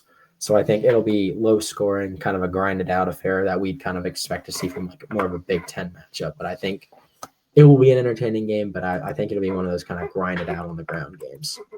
Yeah. Which brings me to the game of the week, College Game Day, heading to Athens for Georgia, Tennessee. This is going to be a pivotal game for both teams. I think Georgia is in a must-win situation. Tennessee has been they've been pretty consistently great when it comes to beating a team like Alabama. Everything with the SEC is a toss-up for me. So I just always default to the team that has the most to lose, and I feel like that's Georgia. So I'm taking Georgia with this one, and just adding more chaos to this playoff picture. I'm taking Tennessee. I know Tennessee with for those of you who don't know, Tennessee's offense, they've now categorized it as a different type of offense from other spread offenses. They've categorized it as something called the veer and shoot. And I know we've talked about something called the Eric Coryell offense on here a lot, where it's a lot of vertical passing schemes behind a power run game. So the veer and shoot's essentially if that offense had a child with the spread and they use really wide splits to run a power run game where they come out in 11 personnel, but all their receivers outside of the tight end's on the line or in the backfield is kind of like an H-back / sniffer role. But the other receivers, they're split out wide. They're outside the numbers, and essentially they force the defense to telegraph what the fuck they're doing. So it's like you stack the box, they'll sling it out to a receiver on an RPO. They're also not afraid to run 10 personnel, which for those who don't know, that's 4 receivers, 1 running back. I'll also go back and clarify 11 personnel is 1 tight end, 1 running back, 3 receivers. So, but I've got Tennessee in this game, and I know they've kept it closer with teams, but teams have been keying in on more of Tennessee's vertical passing game as opposed to their run game when it comes to this veer and shoot. I think 2 years ago when Tennessee first debuted this veer and shoot offense under Josh Heupel, that scared a lot of teams because that they were the number one offense for a while. They were the number one team in the nation for a few weeks that year, and they were tearing through teams, and eventually, injuries came about. But I think teams are so cued in on the vertical aspect with those wide splits. It kind of having that wide splits kind of plays into a team's favor if they want to take vertical shots because it kind of forces you to isolate your corners and your DBs on an island because with how spread out everything is, it forces you to telegraph what you're doing, whether you're trying to stop the run or if you're going to play the pass. A lot of teams will try and cue in on the run and then will put their corners on islands. That's what teams have done in the past, but that's not what teams have done this year against Tennessee. Teams against Tennessee this year, they've kind of guarded against that vertical passing game and just have kind of let Tennessee run all over them. Even in games where Tennessee has lost, their running back Dylan Sampson's had like 200 yards a game. He is a dominant running back. He's got almost 1,200 yards on the season, 20 TDs on 201 carries. He's averaging about 5 yards a carry. He's just He's dominant. Nico Iamaleava has not had a bad season himself. I mean, only 11 touchdowns, 4 interceptions. But like I said, teams have been keying in on that more vertical aspect of that Tennessee offense, especially with how wide those splits are. I think teams would rather take their chances in the run game against them, which makes me curious as to how Georgia's going to play this. I know Alabama did a better job of playing this Tennessee team this year than they have in years past. That first marquee win that Josh Heupel had with this new offense against Alabama, Hendon Hooker absolutely torched that Alabama defense because Nick Saban decided to roll the dice and pack the box and leave his corners on an island. Which when you're Alabama, you've got good enough corners where you can do that and take the chance. But this Georgia team's looked shaky throughout the year, and I know you and I usually in the SEC default to teams that have more to lose. But I think this Georgia team and I know good teams find a way to win. I've talked about, sometimes that even like the really good teams play it close, but this Georgia team's looked very unconvincing. This Tennessee defense is insane.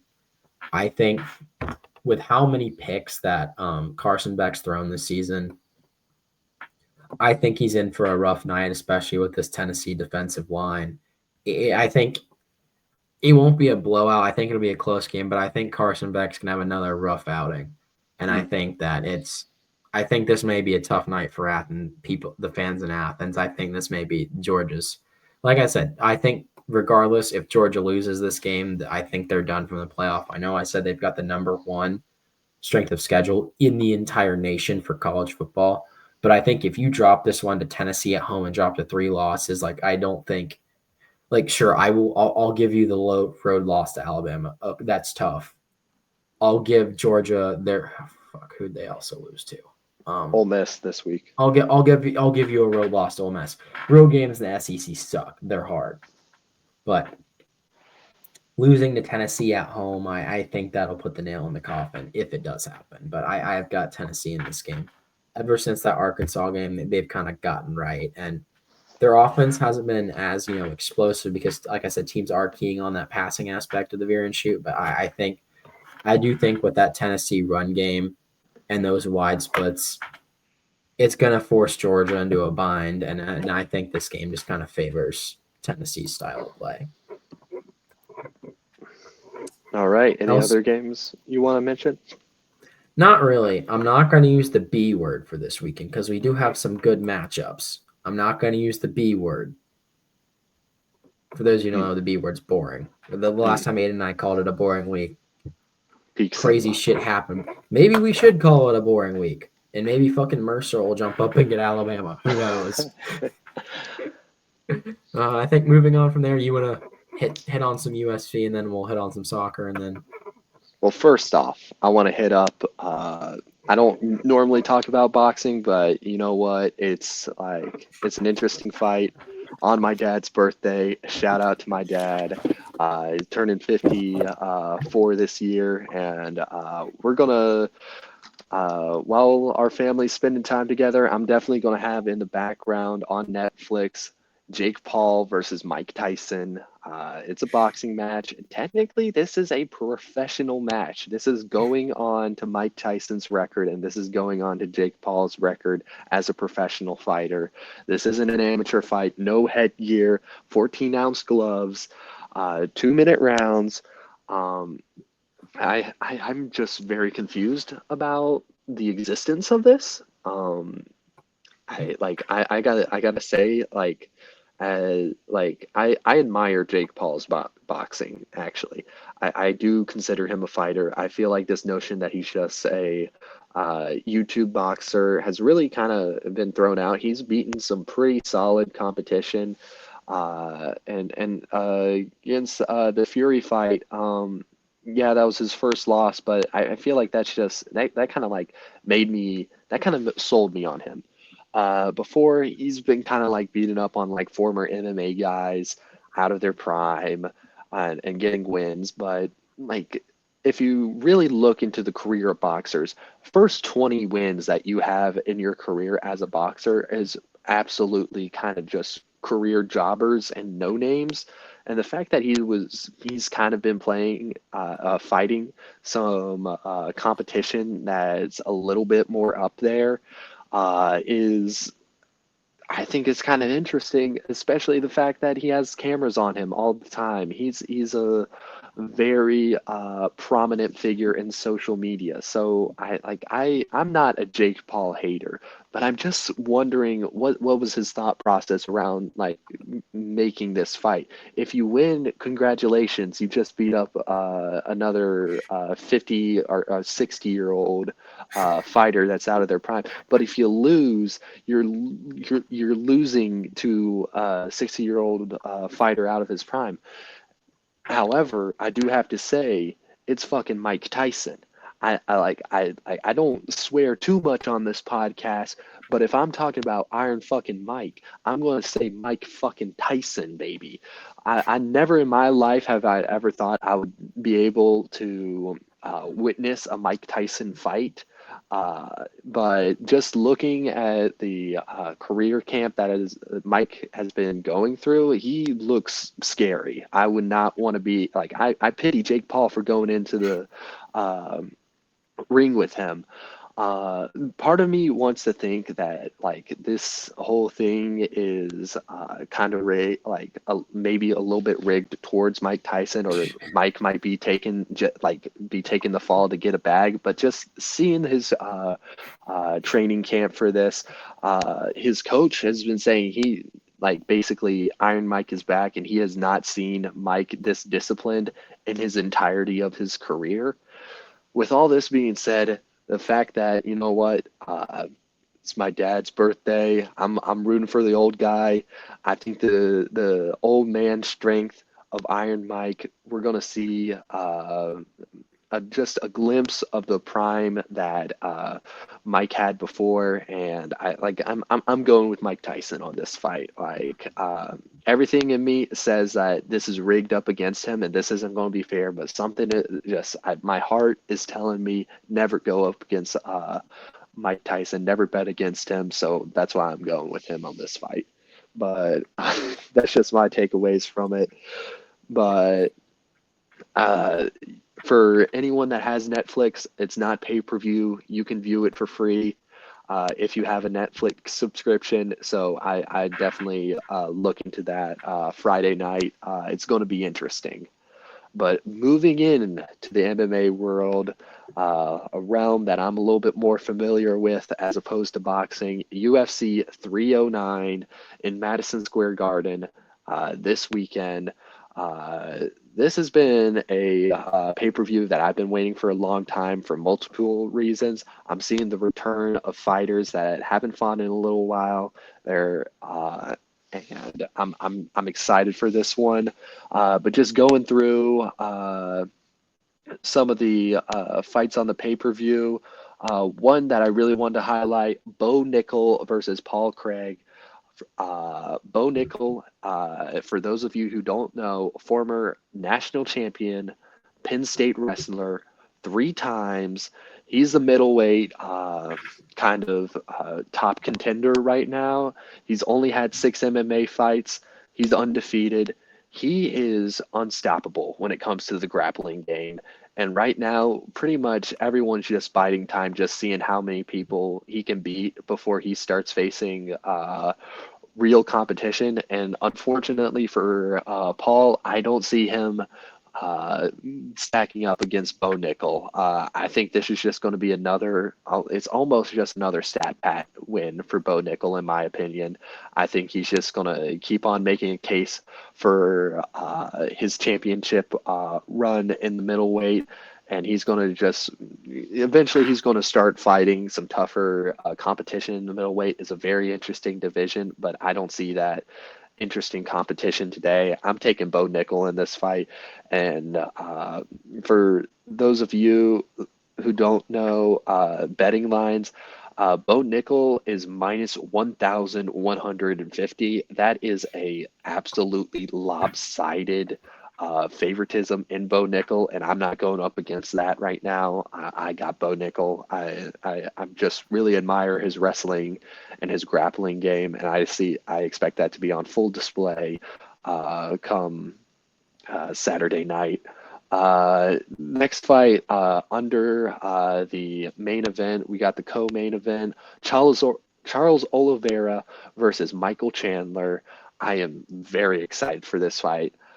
Charles Oliveira is one of my favorite lightweights of all time. Amazing Brazilian Jiu-Jitsu on display at all times. He is just very technical. I dreaded the day when he lost to Islam Makhachev. He's just one of my favorite personalities altogether.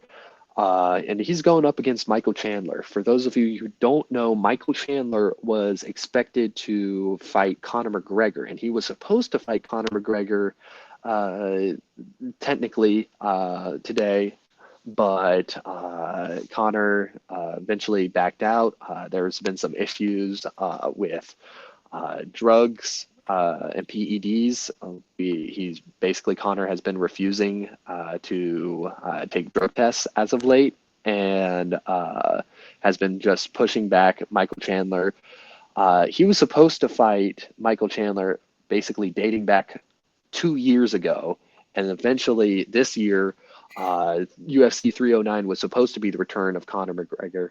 Well, originally UFC 303 was supposed to be the return of Conor McGregor, and then UFC 309 was supposed to be the return of Conor McGregor, but Conor McGregor has been pushing back, and now I believe he has a sexual assault case filed against him, so I don't expect him to be returning to the octagon anytime soon.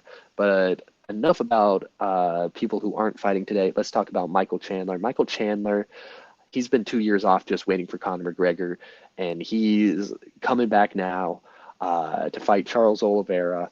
I think Charles Oliveira is a much tougher fight than Conor McGregor, and I don't like this matchup for Michael Chandler at all. Michael Chandler, I will give him this. He is one of the most entertaining fighters to watch. He will always fight for the fans. Sometimes to his detriment, he will do some of the most dipshit things you can ever expect in the octagon. Like when he's on top and he's winning the grappling game, he will literally stand up and make it a striking match, even though he's very much disadvantaged in his striking game, and his striking game is very lackluster. And he would just do that just to entertain the crowd. I respect the guy. He wants to put on a hell of a show for the fans, but I just don't see that working against Charles Oliveira, especially if you're going up an absolute killer in the grappling game. I will give this to Michael Chandler. He is probably one of the strongest people at lightweight. He just has he has just borderline, I'm not going to use the word, but he has R word levels of strength. He has stupid levels of strength. He's like, he was able to basically pistol squat Dustin Poirier while he was basically trying to like pick Dustin Poirier up off from the ground, and he pistol squat him. He has just unimaginable amounts of strength, no cardio whatsoever. He will get gassed out like in the third or second round. So I just expect Charles Oliveira to take this one by submission, and which leaves us to the main event. What I've been waiting for a long time. John Jones is finally going to fight Stipe Miocic in the UFC heavyweight title.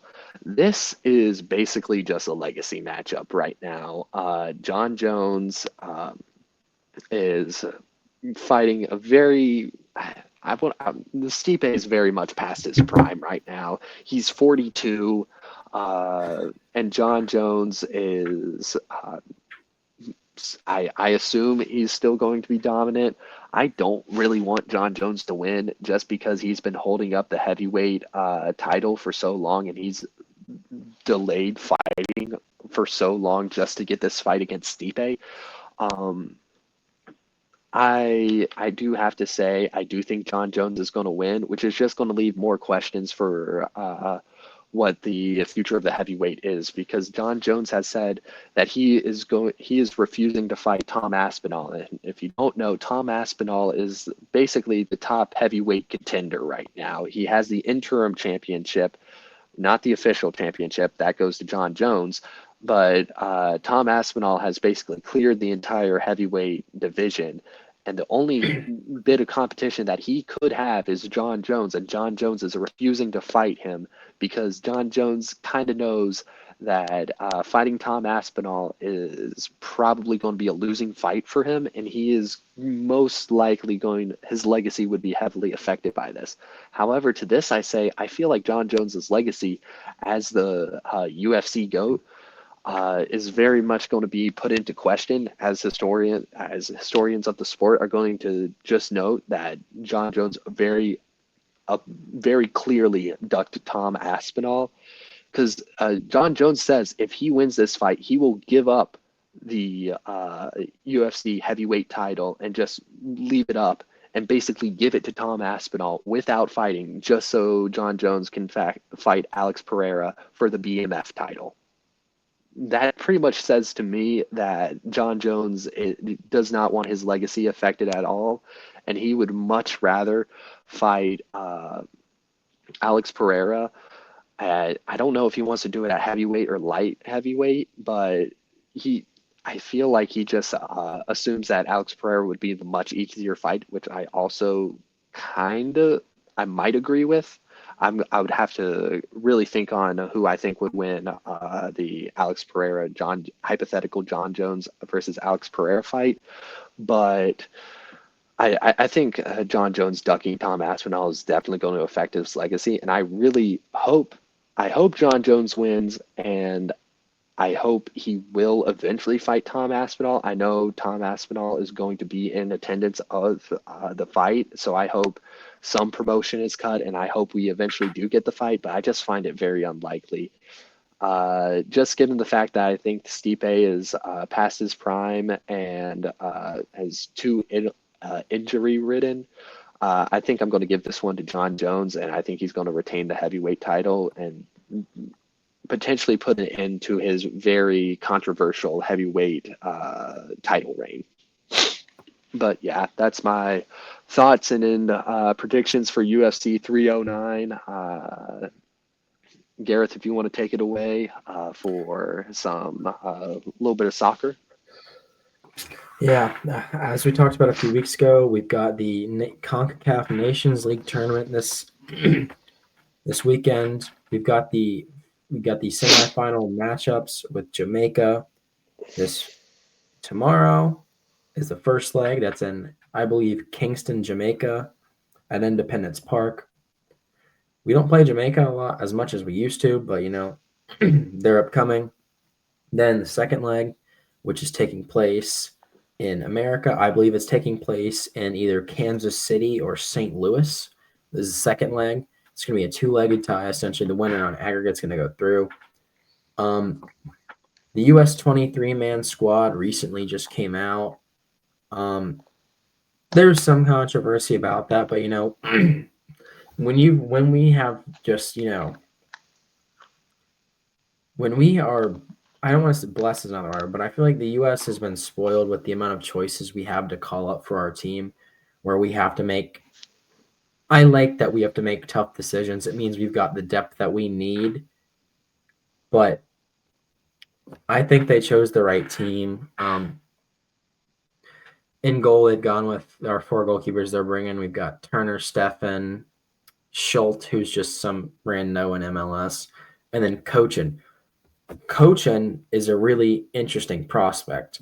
He's one of our youth goalkeepers. He's in the FC Barcelona Academy, so he's someone I really want to keep an eye on. I know we're all really high on Gaga Slonina right now, the 20-year-old U.S. goalkeeper who is a Chelsea player, currently out on loan, just kind of getting his experience. I'm surprised I didn't see him on here, but honestly, it wouldn't have surprised me if he wasn't released for this. So up next, defenders, we've got Mark McKenzie, like that. An aging Tim Ream who just got knocked out of the MLS playoffs with Charlotte. That was a tough game. Charlotte lost in a best-of-3 series on penalties, so tough loss. Couldn't get it done the second time on penalties. Then we got Chris Richards, Anthony Robinson, Miles Robinson, Joe Scally. Solid back line. Serginho Dest is still fucking hurt. That's not good. I'll address it after I go through the entire roster, but everyone's hurt. Spoiler alert, everyone's hurt right now. I sent Aiden a post the other day when Josh Sargent went down, and Aiden's like, I know nothing about soccer, but from what it sounds like, he's good. So we're fun. Midfield, I like. We've got Tom Holland. Sorry. That's just what I call Brendan Aronson because they were doing a. U.S. Soccer was posting what the other soccer player celebrity lookalikes was, and everyone's like, oh, Brendan Aronson's this, and I put Tom Holland. My 15 minutes of fame. U.S. Soccer responded to me and goes, Gareth, you may just have outdone all of us. That was a good one. So that's my claim to fame. U.S. Soccer liked and responded to my comment. We have Buzio, Johnny Cardozo, McKenny. Who else?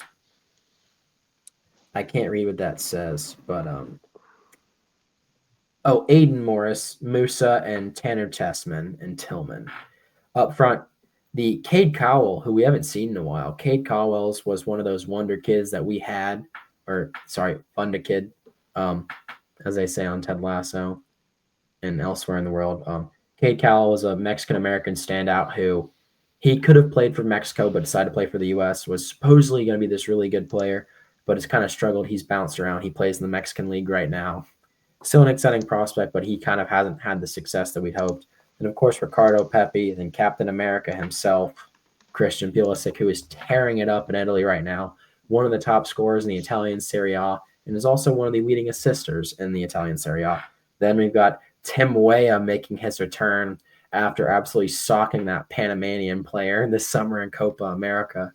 Let's hope he decides not to fucking haul off and hit someone and get red carded in the 12th minute. But, hey, you live and you learn. And then rounding out our forwards, we've got Alejandro's and Deops.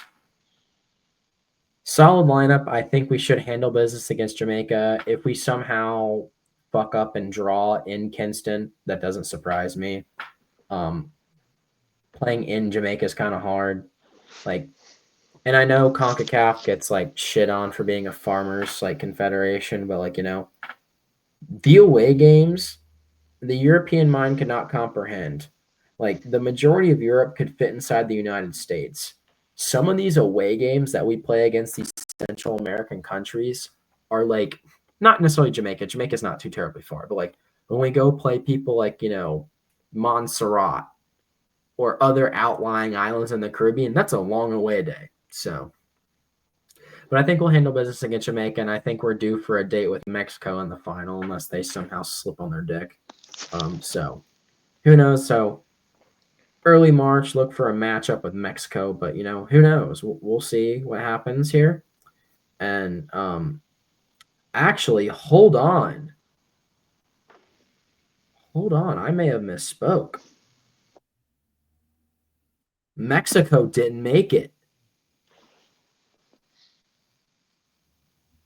No, they did. Sorry, false alarm. Mexico made it. My bad. I was looking at the wrong thing.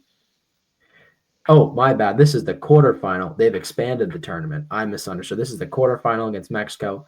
Next round, we play the winner of Costa Rica, Panama, and we're due for either a date with Canada or Mexico. I prefer Mexico right now because Canada is kind of looking scary. I'm a little scared of Canada right now after what I saw in Copa America and taking Messi and Argentina to the brink. So we'll see. Going through the injured, this is what I'm hesitant about going down the line. We need to get these guys healthy, not only for the national team's sake, but also I think their career's sake. A lot of them are in high-stress situations at high-level clubs. I mean, obviously, Gio Reyna, who's kind of bounced around the Premier League and is back at Dortmund right now, is kind of doing side quests, checking off boxes of all the different leagues he can play in. Josh Sargent, who we just mentioned. Falarin Balogun, who honestly is our best striker, has been hurt for a while. Serginho Dest, our right back. Cameron Carter-Vickers, who is supposed to be kind of that person that would take the mantle of being our big bruising center back from Tim Ream. But because he's hurt, we're having to force a 41-year-old Tim Ream back into service. Poor dude's just trying to retire. Davis is hurt. Luca De La Torre is also hurt. And Taylor Booth. Not good. A lot of our young, exciting prospects are hurt, but I do think we'll take care of business against Jamaica. Also, it's another chance in which we'll get to see Mauricio Pochettino's lineup. I know there's not many games till the 2026 World Cup, but I think this is one of the few non-friendly matches we have where this tournament means something for our rank and our our FIFA coefficient. This will determine, how many bids that CONCACAF gets in the World Cup, not in this coming World Cup, but in future World Cups. How many bids our confederation gets. So this directly affects us. We need to have a strong showing in this.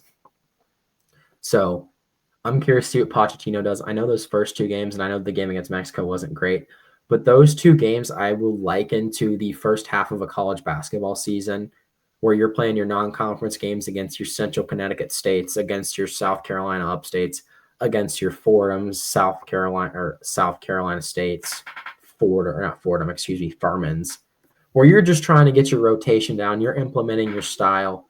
And Pochettino had 3 days with the team before those games, so I really don't blame him for losing to Mexico. Yes, they're a shit show, but I don't think anyone could win if you gave them 3 days to prepare for your biggest rival. I think your hands are kind of tied there. So I think Mexico had the upper hand there preparing for that game for over a year. But I'm curious to see what Pochettino does tactically. I think he'll do something similarly. Like I said last time, I would like to see 3 central midfielders or at least 2 central midfielders in a defensive midfield. I think against Mexico, with how chaotically they played, we were just lacking that central support. In terms of Jamaica will just kind of sit back in that 5 back that they like to do. That occasionally will morph into a 3-4-3 going forward. But I think in order to break Jamaica down, I think we're going to need that extra body in the center to help break it down, to force those overloads. Sorry, Aiden, I know a lot of this is going over your head right now in terms of soccer tactics, but it's okay. Unless he I talk wants MMA, you talk soccer. We're good. I know, but I'm trying to make an effort to understand MMA. I'm trying to make an effort too, buddy. Don't worry. I know. But I think with that low block that Jamaica sits in, I'll explain this for you, Aiden. Low block is just kind of like in basketball when teams sit back in a 2-3 zone and just kind of hope for the best. Mm-hmm. They're just kind of like, they'll let you shoot from distance, but they're going to defend at all costs against the inside and short range stuff. Okay. So Jamaica likes to sit back in a low block with 5 at the back. So kind of pussy strat, but if it works, it works. I'm not going to knock them. But I think we're going to have to use that. We're going to have to force overload centrally, because in a 5 back, they're giving us the wings up until that last line of defense. So we're going to have to force those overloads centrally, which is what Pochettino's offense already does. He pushes the fullbacks forward. He has possibly one of them invert, one of them overlap, and then he has the wingers tuck in as almost inside forwards. But I think we don't need to run a 3 at the back, but I think we need to run some sort of 4-3-3 instead of 4-2-3-1. We were lacking that central support against Mexico, and I think if we have a lack of central support, it won't doom us against Jamaica. But I think that we could be in for a really tough and just frustrating first leg if we don't have that central support to help break down that low block. Mm-hmm. But, and then that second leg in the U.S. in Missouri, I think we'll handle business there. U.S. fans tend to show out no matter where the game is. They showed out in minus 16-degree temperatures in 2019, and the dead of the Minnesota winter, they sold out a stadium. So U.S. fans will travel anywhere. So I think we'll take care of business on Monday. I think it'll just be when the Reggae boys have their home field advantage tomorrow night that it could be a frustrating night. But, I have trust in Pochettino. He turned Chelsea's season around, and then they fired him as a thank you. So grateful for that on the U.S. end. But I think he knows what he's doing. I think the U.S. they'll approach the low block in a way we haven't seen in a while, because under Berhalter, we just kind of willy-nilly attacked it, which is what they want you to do in a low block. But, so I think from there, Aiden kind of disappeared. He's back now. I think with Pochettino, he'll take a more creative approach to try and break down that low block. I think we'll see more chances than we did under previous coaches against teams that like to sit back and defend. I think it'll look a little better than it has in the past. But in terms of soccer, I think that'll do it for me. We're over one of the international breaks. I didn't see really any European matchups that really kind of stood out to me this weekend. Obviously, England, Thomas Tuchel, also former Chelsea manager, will be playing his first game against Greece. But with how little time he's had with the team and just kind of the slide, not the slide, but England since losing in the Euro final, they've kind of struggled. I mean, they lost to Greece earlier this month at home. So they lost in Wembley. They haven't lost in Wembley in a while. They're now playing in Greece. I think the game is in Athens. They're playing in Athens, Greece. And it's just kind of a recipe for disaster. I know England's got some star-studded lineup. They've got Phil Foden. They've got Cole Palmer, the Chelsea man. They've got Harry Kane. They've got Jude Bellingham, some of the best players in the world. But I think it's similar to the U.S. where Thomas Tuchel's only going to have 3 days with these guys at this point.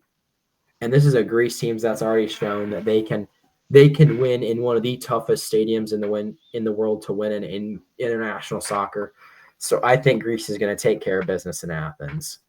We're not an England podcast, but I figured I'd highlight that because that's a big manager move. So, but other than that, I think that'll do it for soccer. Anything else you want to highlight this week, Aiden? Or are we good? I think we're good. All right, that'll do it for us this week here on Tobacco Road and Abroad. Thank you for listening in. Doubleheader episode should be coming out. Our college basketball podcast will be out the second this is out as well. We just kind of look at a preview of the season. Aiden and I did a very in-depth breakdown on the ACC, Big East, and Big 12. Kind of a mid-level breakdown on the Big 10, just kind of glazed over the SEC. That's kind of a two-race horse. And then we went down the rest of the 31 conferences of who we think's going to win. So enjoy that 2-hour extravaganza from us. I think we're putting out a grand total of 4 hours this week, so doubling our content. So thank you guys for listening in. We really appreciate it. Saw we got 50 views on one of our podcasts, so people are apparently listening. So thank you guys for listening. Follow the Instagram, TikTok. Like I said, been busy lately, but the TikTok will be coming out soon. So thank you guys, and we'll see you next week.